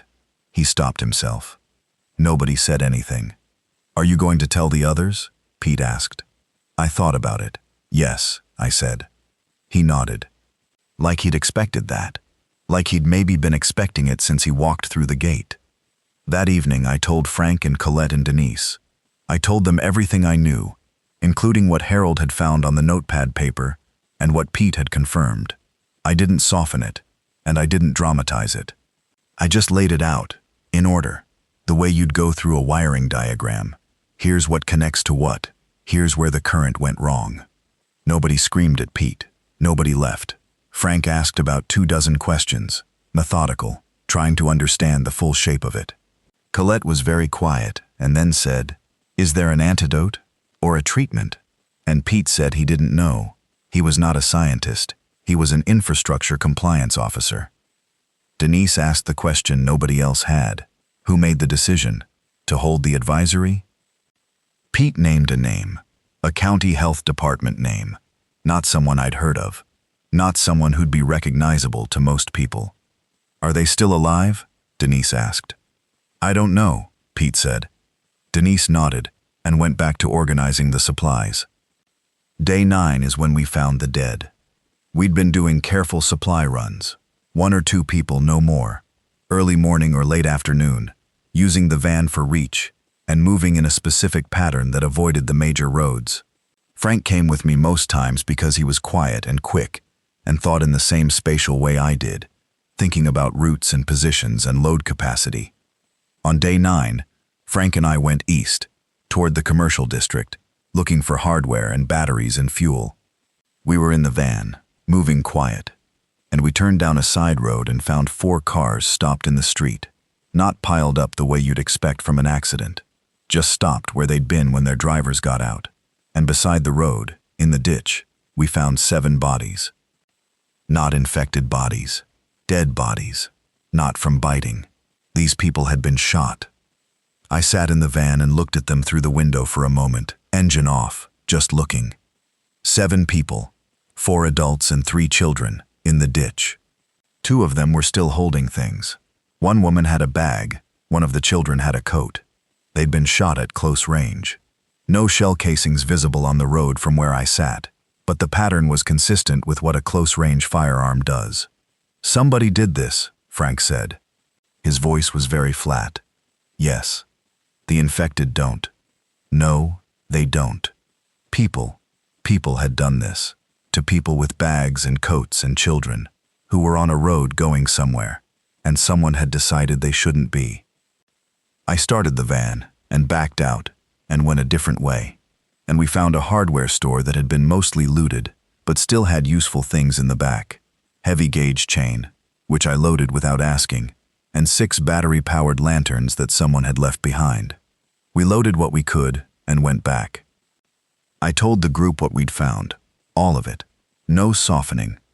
We'd been inside our little perimeter thinking about the infected, and I'd been thinking about fences and power and water, and not thinking enough about what other survivors might do when desperate enough. 7 people in a ditch. Someone's math about resources, about territory, about who gets to keep moving and who doesn't. "We need to be more careful about being found," Denise said. "Yes," I said. "The light. Smaller windows. Better masking on the annex windows. No fires, nothing visible." Frank nodded. "What about people who find us anyway? Like we found you?" "We think about that case by case," I said. like we always have. But we have a harder time saying no now, Frank said. Yes, I said. That's the trade. He was quiet, thinking it through. What if it's not a trade we can afford? Then we decide that when we're there, not ahead of time. He didn't push it further. But the question sat at the table with us from then on, at every meal, unspoken. The thing about days 10 through 14 is that they had a rhythm that I find hard to describe without sounding like I'm listing chores, which, in a way, I am. But there's a quality to days when you're doing the same careful things in the same careful order that I want to try to convey, because it matters to the story, and because it's something I think about. Morning. Harold's perimeter walk. Generator fuel check. Head count, silly, with only 6 of us, but it became a habit. Food inventory, brief, Denise running it. Weather check from the east window. Mid-morning, I worked on whatever the current electrical or mechanical task was. The motion sensors, the window masking, the fuel conservation calculations. Frank worked on structural things. He'd become focused on the roof of the main building, which had some compromised sections of membrane roofing that were going to be a problem when the real weather came. He'd found roofing materials in the storage area and was systematically going through the repairs. Afternoon, supply run if needed. We tried to do these every other day, not every day, to keep the van's fuel use manageable. We had fuel cans now, 5 of them, recovered from 2 separate hardware stores and a gas station we'd stopped at on day 11, where I'd spent 45 minutes with a hand pump getting diesel from the underground tank before anything happened to stop me. At the same gas station I'd gone through the attached mini-mart and taken everything, which wasn't much. It had already been partially looted, but there was a surprising amount of motor oil and windshield wiper fluid and automotive products that I loaded without knowing exactly what I'd use them for, because when you're building something improvised, you use what you have. Evening. Cooking, eating, talking. Pete had settled into the group in a way that I can only describe as careful. He was useful, and he wasn't invisible, but he didn't push for inclusion. He worked, and he ate, and he talked when talked to, and he was quiet when it seemed right to be quiet. Harold had, in his deliberate way, begun a kind of ongoing conversation with Pete that I don't think either of them fully understood was happening. Harold asking questions, Pete answering, both of them slowly working through the specifics of what Pete had done, and why, and what the options had been, and what outcomes those options might have led to. It wasn't an interrogation. It was more like 2 people doing an audit together, finding the place where the system had failed. After dinner, radio listening. Pete's scanner had become a shared resource, and we spent an hour each evening, going through frequencies, looking for anyone transmitting. Most of what we found was automated. The county loop with its C7 references. FEMA broadcasts in flat recorded voices telling people to shelter in place. A military frequency that was giving position updates in a format nobody but Pete could parse. He said it sounded like perimeter establishment, that someone was putting a cordon around the city. On day 12, we found a live voice. It was a man, middle-aged, broadcasting on an amateur radio frequency from what he said was a location about 40 miles north of us. He was talking rapidly, not really broadcasting for an audience, but more like how you talk when you need to talk to something, and there's nothing else available. He was describing what he was seeing from his position. He mentioned roads, and he mentioned landmarks, and he mentioned a FEMA staging area, 30 miles north, that had been operational as of 3 days ago. We listened for 20 minutes. He kept talking, looping back through what he'd said, adding details. He never answered any of us, because Pete's scanner could receive, but not transmit on that frequency. But we heard him, and he was alive, and he was 40 miles north, and there was apparently a FEMA staging area. 30 miles north of him means 70 miles from us, Frank said. Van range is well over that, I said. Roads may not be drivable. May not be, but we don't know. Is the staging area still operational? He said 3 days ago, which means 4 days ago now. Things change fast, Colette said. Yes, I said. Everyone was quiet for a moment. We're doing okay here, Frank said. It wasn't a statement against going. It was an honest assessment. We have supply, we have cover, we have a fence, and power, and people who know what they're doing. We have about 14 days of food left at current usage, Denise said. 12, if we add Frank and Colette's usage more accurately. The hardware stores and that Delwood market are tapped. We need to go further out for supply runs, which means more fuel and more risk. Or we go north, Pete said, quietly, not pushing it. Another silence. What do you think? Denise asked me. I'd been thinking about it since we heard the voice on the radio. I think the substation is a good place, but it's not a sustainable place, I said. I can keep the generator running for another 3-4 weeks, on our current fuel supply if we're careful. After that, we have what's in the batteries and nothing else. The perimeter is good, but it's chain link, not walls. If we ever have numbers coming at the fence instead of 2 or 3, the fence is going to be an issue. I paused. And we don't know what's coming next. What happens after the infected? What organized groups might do, like whoever killed those people in the ditch. Frank looked at his hands. He'd been thinking about that too, I knew. Going means exposure, I said. Staying means a slow problem getting worse. Neither one is good. But I'd rather make a move from a position of some strength than wait until we're desperate. When? Denise said. 2 more days. I want to do 1 more supply run, top up the fuel cans, and I want to modify the van before we go. Better load capacity in the back, some basic protection on the windows. And I want to try the radio scanner for any updates from that man up north before we commit to a route. She nodded. Are we all in? Frank said, looking around. Colette nod. Pete nod. Harold, I would appreciate a proper bathroom, he said, which made Colette actually laugh. A short surprise sound that she covered with her hand, and for a second, the room felt almost normal. Day 13 was the day we got the signal from the van. Not ours. I was doing the fuel run with Frank. This was the last big one, southeast, toward a commercial area I'd identified from the map as having a farm supply store, which meant bulk fuel storage, and we were on the county road about 5 miles out when Frank said, "Stop," and pointed. A white van, on the roadside, different from the one Frank had been driving. A county van, the lettering painted over, but visible if you knew what to look for. The rectangular ghost of the removed decal. The engine was running. We stopped about 50 yards back and sat. The van ran for about 2 minutes and then cut off. Then we heard it, a radio transmission, coming through the van's external speakers, the kind of public address setup that county vehicles use for announcements. A recorded message, playing from inside the van, playing to no one in particular, on the empty county road. It was a woman's voice, flat and official. Zone 7 advisory recipients, supplemental communication.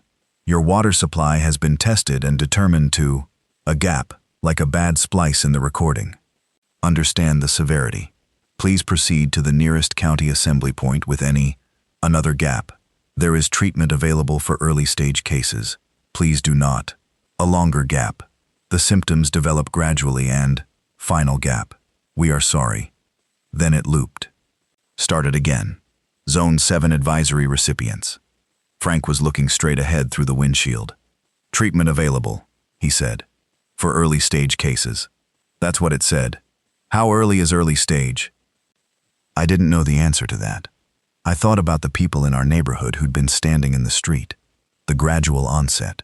A month, Frank's neighbor. 6 weeks. Harold had estimated for his zone. The accumulation of exposure before the acute phase. Early might be very early, I said. Before symptoms. Maybe even the transition period. Before they're fully. Maybe. We don't know. Frank looked at the van. Can you get that recording? The van's locked. You got into a strip mall with a reciprocating saw. I sat there for a moment. The recording might be on a device, not streamed, which means it might be recoverable. I paused.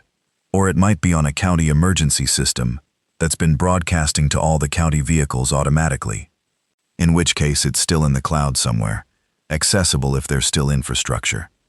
And if there's a FEMA staging area 70 miles north, they'd have infrastructure. We sat with this for another minute. Then I got out and got the reciprocating saw. The van was county issue, and the door was a standard commercial door, which means the same logic applied. Lock good, bracket adequate, saw adequate. I was inside in 4 minutes. The recording device was plugged into the dash, a small digital unit the county used for automated public address. I unplugged it and put it in my jacket pocket. There was also a folder on the passenger seat. Thick, printed, clearly not placed there by accident. Placed there by someone who was using this van for a purpose, even as recently as a day or two ago. The top page was a map.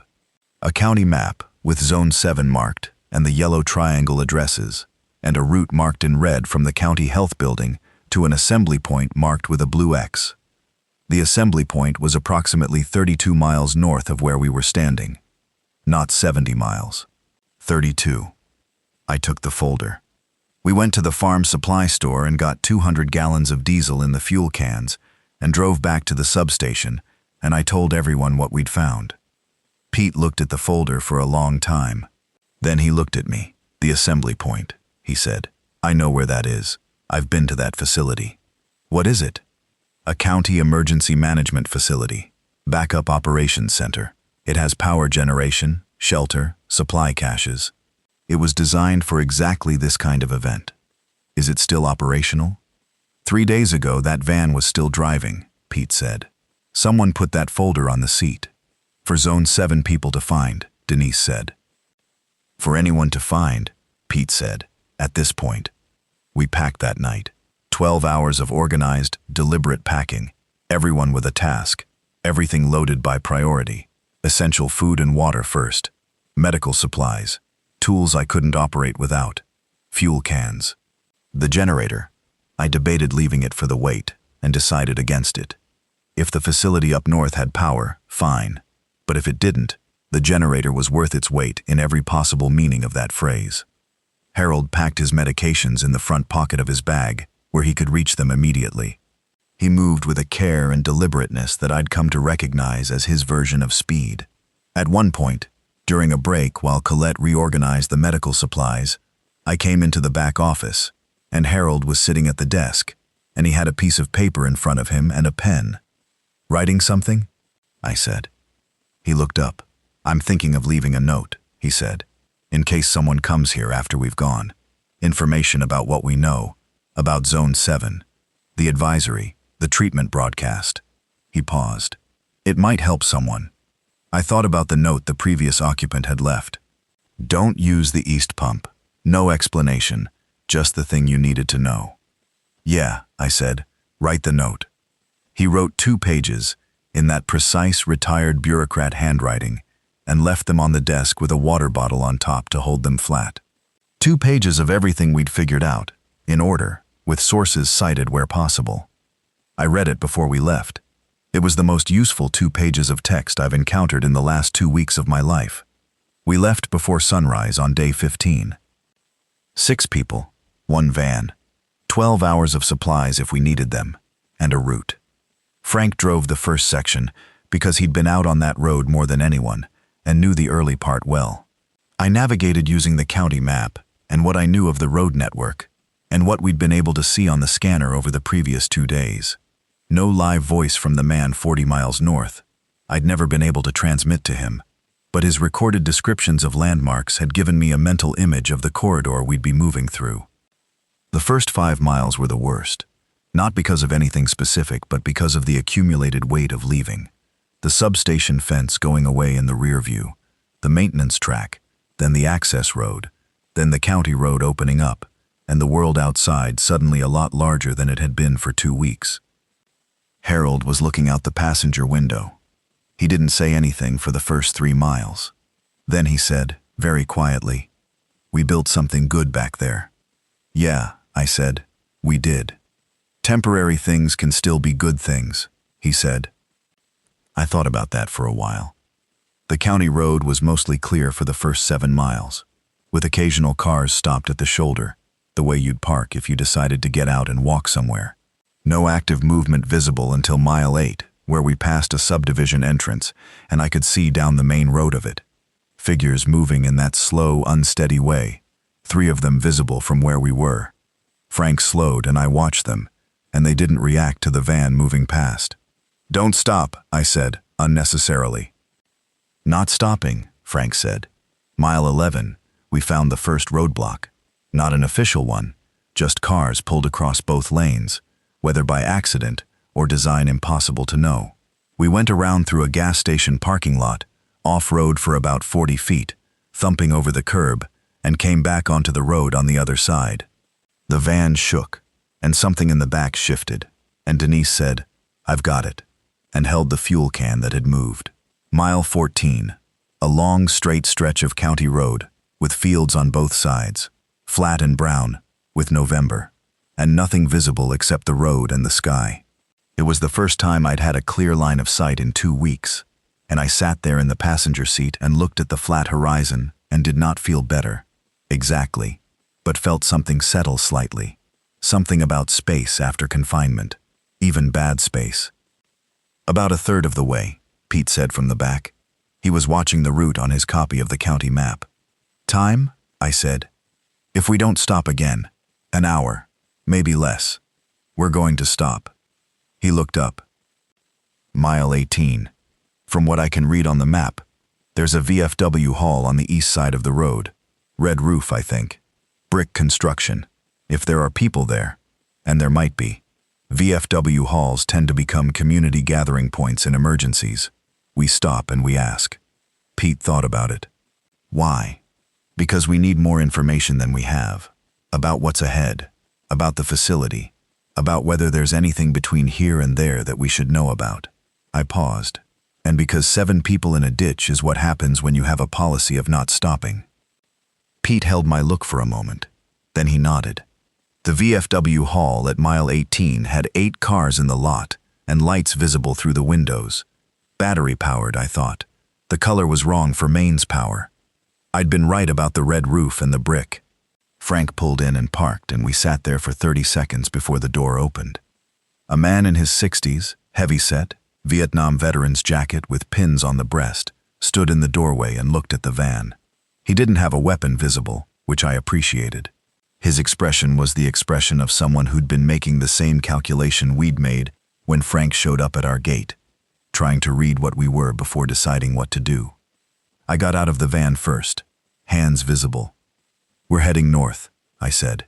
We found a county map and an assembly point marker. 32 miles north of where we started, approximately. We're about 14 miles into it. The man in the doorway scratched the side of his jaw. "You mean the Harrington facility?" "I don't know the name." "County emergency backup." "Yeah, we know about it." He stepped back from the door. "You people want coffee? We've got coffee." The VFW hall had 23 people in it, ranging from a man in his 80s, down to a 4-year-old girl who was asleep on a folded army surplus blanket in the corner when we came in. It had a working gas stove. The gas lines were still pressurized, it turned out, gas infrastructure being more robust than electrical in an outage situation, and 2 enormous coffee urns that someone had going on rotation. The coffee was the kind that's been on a burner for too long, and is starting to taste like the bottom of the pot, but I drank 2 cups and felt approximately human. The man in the veteran's jacket was named Roy Pickman. Retired Army, done his time, managed a hardware store for 20 years after. His wife Donna had been a county school administrator and had, in the organized, practical way of school administrators, turned the VFW hall into a functioning small community. Everyone with a task, children with activities, supplies inventoried, a watch rotation, a rule about noise levels after 9 p.m. Donna looked at our group with the same assessment she'd probably given every teacher she'd ever hired. She said, "You've been managing yourselves." "Trying to," I said. She nodded. "We have 7 people who are symptomatic. Early stage. They're still themselves, more or less. But there are changes. We're watching them, trying to get them water purification support from what we have, which isn't much." She paused. "The assembly point has treatment resources. The question is whether we can get all 29 of us there safely." 23 plus 6, Harold said from beside me, doing the math before I could. "Yes." Donna looked at him. You're the oldest person I've seen since this started who isn't affected. I stopped drinking tap water 8 weeks ago, Harold said. Donna looked at him for a long time. Did you know? I suspected. I tried to say something. He stopped. It didn't work. She studied his face. Then she looked away and said, We have a school bus. From the elementary school across the road. Diesel, 3/4 tank. It can take the others. The 7 symptomatic ones, Roy said. Are they going to be safe on a bus? So far, Donna said carefully. But I don't know how much time early stage lasts before it's not early stage anymore. So we should go soon. I looked at Roy. You know the road between here and Harrington? Knew it, he said, before. I drive it, or drove it, twice a week to see my brother up there. I can get us there if the road's passable. What are the problems? Mile 22. There's a bridge that crosses the Lewiston Creek. It's a good bridge. Strong. But it's 2-lane, one side each way. And if anyone's put vehicles on it, we may not be able to get the bus through. That's the main choke point I'd worry about. We can go ahead in the van, Frank said. Scout the bridge. Come back if it's blocked. I looked at him. He looked back. You and me, he said. Yeah, I said. Roy was looking at us with an expression I recognized, sizing up whether we were the kind of people who'd actually come back. I met his eyes and held them. We'll come back, I said. He nodded once. Coffee's still hot, he said. Give us an hour to get the bus ready. Frank and I went ahead to the bridge at mile 22. I drove this time. Frank had the county map folded to the relevant section and a flashlight he wasn't quite using yet, the gray mid-morning light doing most of the work. The bridge was clear. I almost couldn't believe it, but it was. A 2-lane concrete bridge in good repair, no vehicles on it, both lanes open, the creek below it running dark and cold. I got out and walked it. Old habit, always check what you're going to drive across, and the concrete was solid, no obvious damage. We sat on the bridge and looked at the water for a minute. Do you think it's really there? Frank said. The facility. The county map says it is. Pete's been there. The van's recording mentioned an assembly point. There's enough overlap that I believe it exists. And treatment. And treatment, I said. Frank looked at the water. He had the top half of his left ring finger missing, and he'd absently touched that stub at least a dozen times since I'd known him. A habit probably as old as the injury. He did it now. My neighbor, he said. The one who'd been strange for a month before it started. I thought about going to check on him, a few times, but I told myself it was his business, and I didn't want to intrude. You couldn't have known. No, but I could have checked on him. You were being a decent neighbor, I said. Decent neighbors don't barge in on each other. Decent neighbors check on each other, he said, when something seems off. I didn't argue with him, because I knew he wasn't wrong. And I understood the particular shape of what he was feeling. The backward look at the thing you could have done differently. The precise moment where you didn't. I'd been having my own version of that conversation with myself, about things that predated all of this. The Colorado trip. The way I'd been coming home late for 3 years and calling it the job when some of it was just me not wanting to be somewhere quiet and domestic because I didn't know how to be that. We should head back, I said. He touched the stub of his finger once more and stood up. Yeah. The convoy left the VFW hall at noon. Roy drove the school bus, Donna in the seat behind him, the 23 hall residents filling the seats, the 7 symptomatic ones in the back half of the bus where Donna could keep a close eye. Frank drove our van. I sat passenger, Pete and Harold in the back among the supplies, Colette and Denise behind them. I don't know how to adequately describe the drive without it becoming a list of things we were afraid of. I'll say that it was 40 minutes, and that the bridge was fine, and that we passed 3 clusters of infected on the road. Twice we went around, once the infected were off the road far enough that we went through, and that nobody in the school bus did anything that required intervention, and that Roy drove that bus with the particular precision of someone who has driven big vehicles his whole life and is not going to be rushed.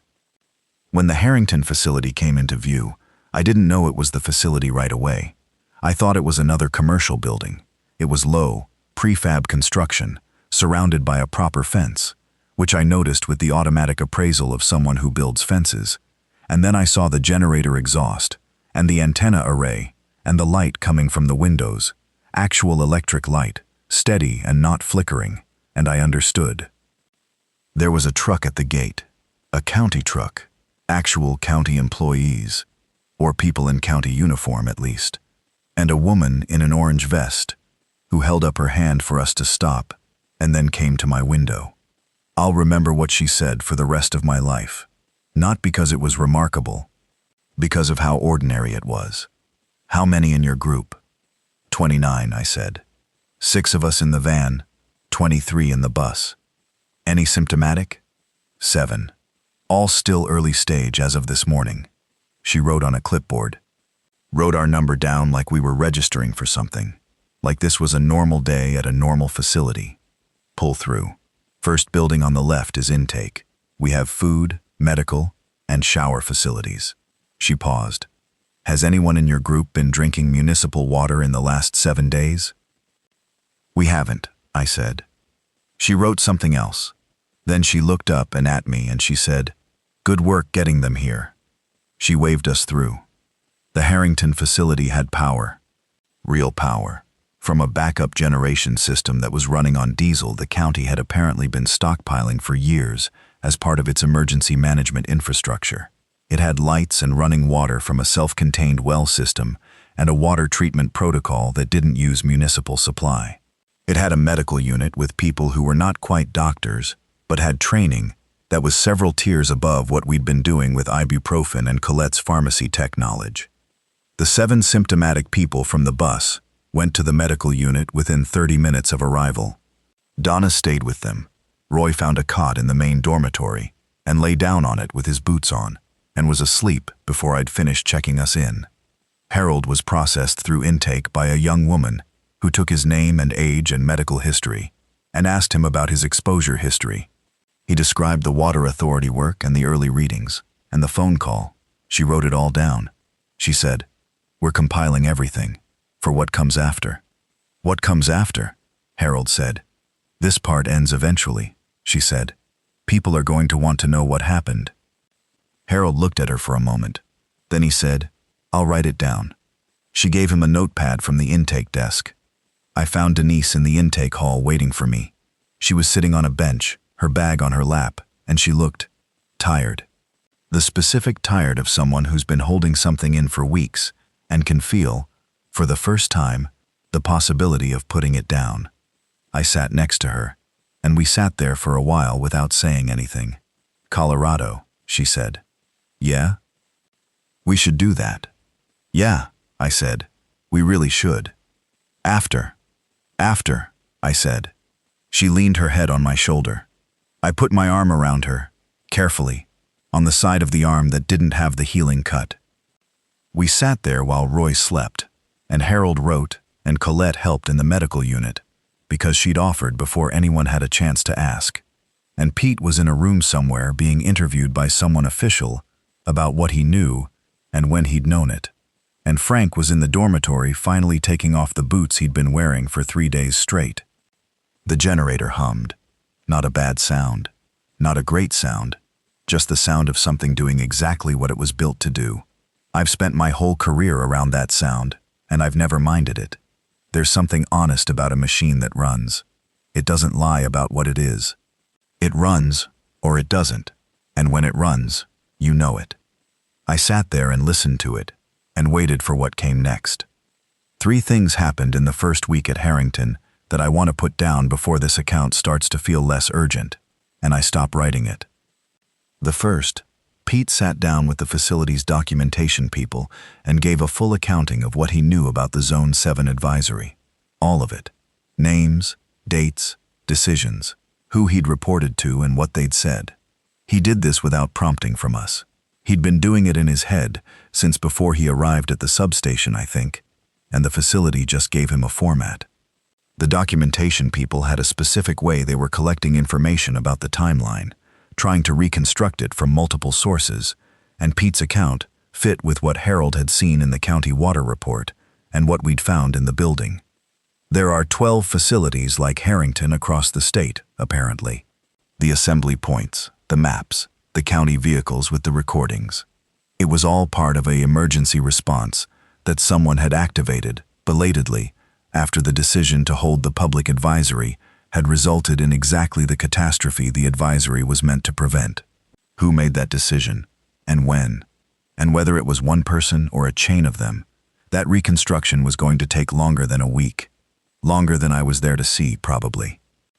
The second thing, Colette's pharmacy training turned out to be more valuable at the medical unit than anyone had anticipated, specifically because she understood the chemistry of what the treatment protocol required, in a way that let her ask the right questions of the actual doctors. She translated. That's the only way I can describe it. She translated between what the doctors were saying and what the supplies available could actually do, and in 2 specific cases, she caught a dosing issue before it caused a problem. She was 28 years old and she had never done anything like it before, and she did it very well. I told Frank this, and he looked somewhere between proud and shaken, the way you feel when you see someone step into something larger than you knew they were carrying. The third thing, on day 4 at Harrington, Harold came to find me at the maintenance workshop. I'd found the workshop on day 2 and started making myself useful to the facility's maintenance team, because I can't just sit, and he showed me what he'd been writing.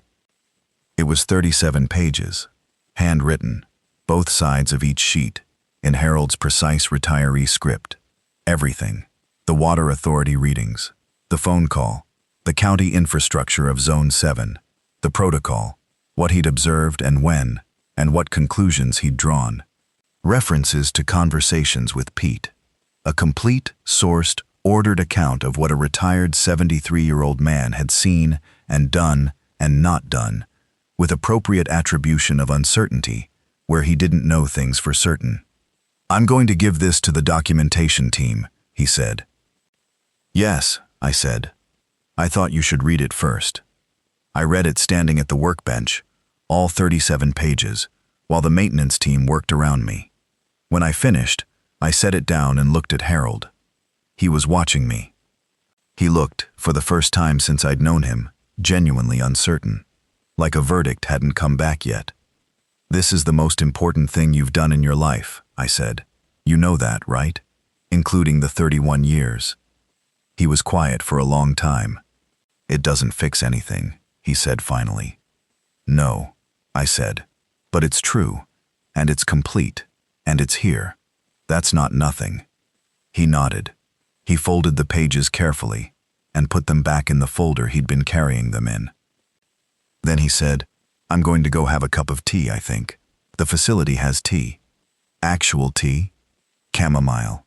I have always hated chamomile, but given the circumstances." "Given the circumstances," I agreed. He walked back toward the main building with his slight, careful walk, and I watched him go. And then I went back to the maintenance task I'd been doing, which was calibrating a backup battery system that had been installed wrong by someone who wasn't an electrician, and who I was quietly not saying anything critical about because they'd done their best, and you can't ask for more than that. I want to say something about the substation before I close this out, because I think about it more than I'd expect. Not the building itself. The building was just a building, concrete block and chain link, and a generator I ran in careful intervals. What I think about is the 2 weeks in it. The way a space becomes something when the right people are in it doing the right things. Frank checking the fuel. Harold walking the perimeter. Colette writing with Sharpie on cardboard so we'd know what we had. Denise making pasta with olive oil and canned tomatoes in the middle of everything. Pete being quiet in the exact shape of someone who is reckoning with what they've done. Me at the workbench at 3 a.m., watching the wiring diagrams in my head and trying to figure out what connects to what. It was temporary. Harold said that, and he was right. But temporary things can still be good things. I keep thinking that's one of the more important pieces of information I've picked up in the last few weeks. And I can't decide if it's wisdom or just something you tell yourself to feel better about having left. Maybe both. Both can be true. Day 22 at Harrington. I'm writing this in the maintenance workshop because it's the only quiet place at a reasonable hour, and because I borrowed paper from Harold and a pen from Frank, And if I don't do it now, I'm going to let more time pass and start forgetting the order of things. The facility has 211 people in it. I know this because Donna Pickman put herself in charge of the census and updates it every morning, and this morning it was 211. The symptomatic cases from the VFW hall are in various stages of treatment response. 3 of them are in what the doctors are calling remission, which means the behavioral changes are reversing, slowly, with support. The other 4 are still in treatment, and the trajectory is unclear. The doctors are careful about what they say, which I respect. Roy is helping with security. He has the particular natural authority of a certain kind of retired veteran, not the loud kind, not the I ran things and you should listen to me kind. Just the kind where people look at him when something happens and wait to see what he thinks, and he tends to think something useful. He and I have a good working relationship that consists mostly of him telling me what the perimeter needs and me figuring out how to deliver it electrically, and neither of us wasting words on the parts that don't need words. Frank has a woodshop area set up in one of the facility's storage buildings. This was his idea. He pointed out that there were structural repairs needed around the facility, and that he had a specific skill for that, and that idle hands were a known problem in sustained emergency situations. The facility administrator, a woman named Bev Touré who runs things with Donna-level precision and significantly more authority, said yes after about 4 seconds of consideration. Frank has been building and fixing things for 9 days and looks more like himself with every passing day, which I understand, in a way I wouldn't have 3 months ago. Pete gave his full account to the documentation team and has been helping them reach out to other facilities to correlate information. He doesn't talk about it much. He eats with the group and helps with tasks, and is quiet in approximately the same way he was quiet at the substation. I don't think the quiet is going to change for a long time, maybe ever. Harold has tea every afternoon, not chamomile anymore. They found an actual supply of black tea somewhere, and Harold drinks it with the seriousness of a man who has opinions about tea, which he does. He has become something of a historian for the facility. The documentation team keeps coming to him, because his background in county infrastructure means he can contextualize what they're collecting in ways that pure eyewitnesses can't. He explains the systems, how they were supposed to work, where they didn't, what the warning signs looked like from inside them. This is not comfortable work. He does it every day. Colette is doing medical work full-time now. The doctors put in a formal request to have her formally registered as a medical support staff member, which the facility administrator approved. She moved her bag to the medical unit dormitory 3 days ago, and I've seen her exactly twice since then, both times at meals, both times clearly exhausted in the way you're exhausted when the thing you're doing matters, and you know it. Denise found the kitchen. I don't mean she found it in the physical sense. I mean she walked in on day 3 and looked at what they were doing with the supply management and the meal planning, and 3 days later she was running it. Not loudly, not by announcement, just by being better at it than anyone else there, and making it obvious in the way she makes everything obvious, by doing it with complete competence, and making it look easy when it isn't. Yesterday she made rice and beans with some smoked paprika she found in the supply cabinet, and the whole facility ate it. 211 people, and 3 different people told me it was the best meal they'd had in weeks. I told her and she said, "That's nice," in the tone she uses when she means it, but doesn't want to make a thing of it. I want to say something here that I've been trying to find the right words for since about day 4 at the substation. About Denise. About 12 years of marriage and how they look different from the other side of 3 weeks of sustained crisis. I knew she was capable. I'd always known that. But knowing and seeing are different things. Watching someone manage fear with grace, and manage resources with precision, and manage their own hurt quietly, so as not to add to the collective load. Watching that is different from knowing it abstractly. I think I'd been knowing it abstractly for a while.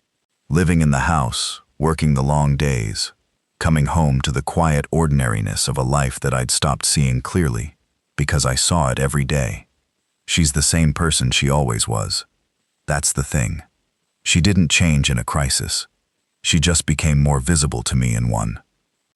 I told her this last night, in the awkward, halting way I tell things, And she was quiet for a moment, and then she said, "You've always been able to do that."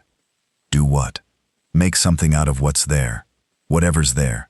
You look at a situation, and you see what can be built with it." "That's just electrical," I said. "No," she said, "that's you." I didn't know what to say to that, so I didn't say anything, which is something she's learned to read correctly after 12 years. We are, I think, going to be okay. Not because the world is okay. It isn't, not yet, not close. But because we know what we're made of now in a way we didn't before. That's worth something. Even if Colorado doesn't happen for a long time. Even if home is a facility dormitory, and the work is perimeter wiring, and the food is rice and beans from a camp stove. Worth something. I keep thinking about the "don't use the east pump" note. We never found out who left it. Never found out who'd been sleeping in the main room, pressing against the south fence from inside, eating county-supplied protein bars. Pete doesn't know. The documentation team doesn't know. The person who left those bars and that note and that sleeping bag is either somewhere in the system, at Harrington or another facility, or they're not anywhere anymore. But they knew to leave the note. They knew someone would come after them, and they knew that person would need to know one specific thing, and they left it. Just that. Just the thing that needed to be there. I think about that more than I can explain. The idea of leaving something useful behind. Not because you'll get credit for it. Not because you know it'll matter. Just because you had a minute, and a piece of cardboard, and you knew something, and not writing it down would be wasteful. Harold understands this. I think that's why he wrote the 37 pages. Not to fix anything. Just because he knew something, and knowing it and staying quiet about it was a different kind of harm than the one he'd already done. We leave what we know. We leave the note. We don't use the east pump. That's probably most of what there is to say. One more thing, because I'd feel dishonest leaving it out. On day 25, a convoy arrived from the south, 12 vehicles, a mix of civilian and county, carrying 61 people, about half of them symptomatic. In the convoy was a woman named Berta Lyle, 47, who'd been running what she described as a secondary collection point in a church fellowship hall about 30 miles south of Harrington. She'd been there for 3 weeks, with 40 people, managing supplies and building community, through what I can only imagine was an extraordinary exercise in sustained will. In her group was a man named Carl, 69, who'd worked for the county health department for 30 years. Not in infrastructure, in administration. He was a quiet man, with a gray beard, and he walked with a cane. And when Pete saw him across the intake hall, I watched Pete go very still. They knew each other. I don't know the full shape of what was between them. I wasn't close enough to hear what they said when they spoke, and neither of them has told the story in my presence. But I watched Pete walk across the intake hall and stop a few feet from Carl and say something, and Carl look at him and say something back, and then neither of them said anything for a while. Whatever the chain of decision-making was that held the Zone 7 advisory, Carl was somewhere in it. I don't know where. I don't know how much weight he carried in it, or how much choice he had, or how he's been living with it. Those questions are for the documentation team, and for whatever comes after. But he was here, alive, with a cane, 69 years old, in a convoy from the south. He'd helped get people to safety. So had Pete. Both of them carrying the same weight, probably, in whatever specific shape it takes for each of them. I went back to the maintenance workshop. The backup battery system wasn't going to calibrate itself. This is day 29. I found a new roll of paper yesterday in the supply closet.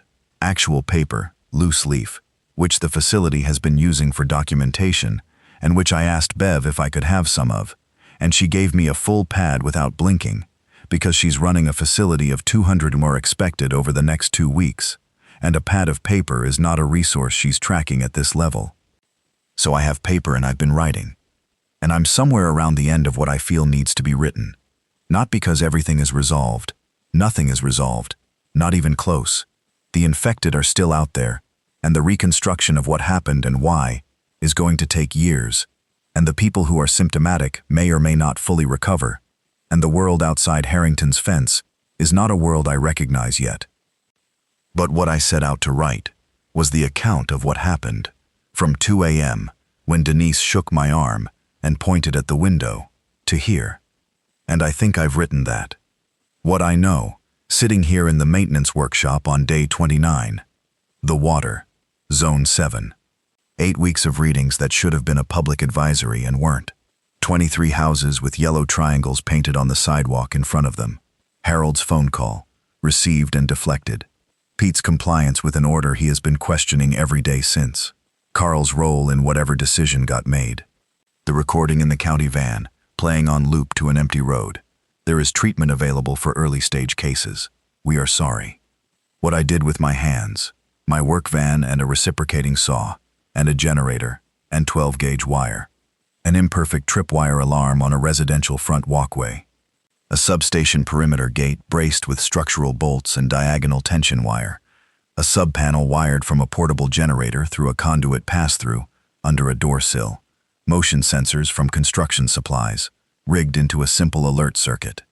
The backup battery system here at Harrington, which runs better now than it has since installation. What we did together, which is the thing I come back to more than any single practical achievement. 6 people in a concrete building behind a chain-link fence, rationing fuel and making pasta, and writing inventory lists on cardboard, and walking the perimeter every morning, and watching each other across a camp stove, and building something out of what was there, even though what was there wasn't much, even though none of us knew if there was anywhere to go, or anyone to go to. I think about the woman in the county vehicle at the gate. Good work getting them here. I'm going to think about that for a long time. Harold is at tea. Frank is in the wood shop. Denise is in the kitchen, doing something with the afternoon supply allocation. Colette is in the medical unit, and I probably won't see her at dinner tonight. Same as most nights. Roy is doing the perimeter walk that he and I have been doing together in the late afternoon, and Pete is in the documentation room, and 21 new people arrived this morning from a shelter 20 miles west. There is a lot to do. I put the pen down and flex my hand, which aches from 29 days of work and 2 days of solid writing, and I look at the backup battery system I've been calibrating, and I think about what needs doing today. Electrical, mostly. Some structural, if Frank needs an extra set of hands. The fuel inventory, which Roy wants updated by end of week. A circuit I've been meaning to run to the secondary dormitory so they can charge devices without going to the main building. A circuit. Always another circuit to run.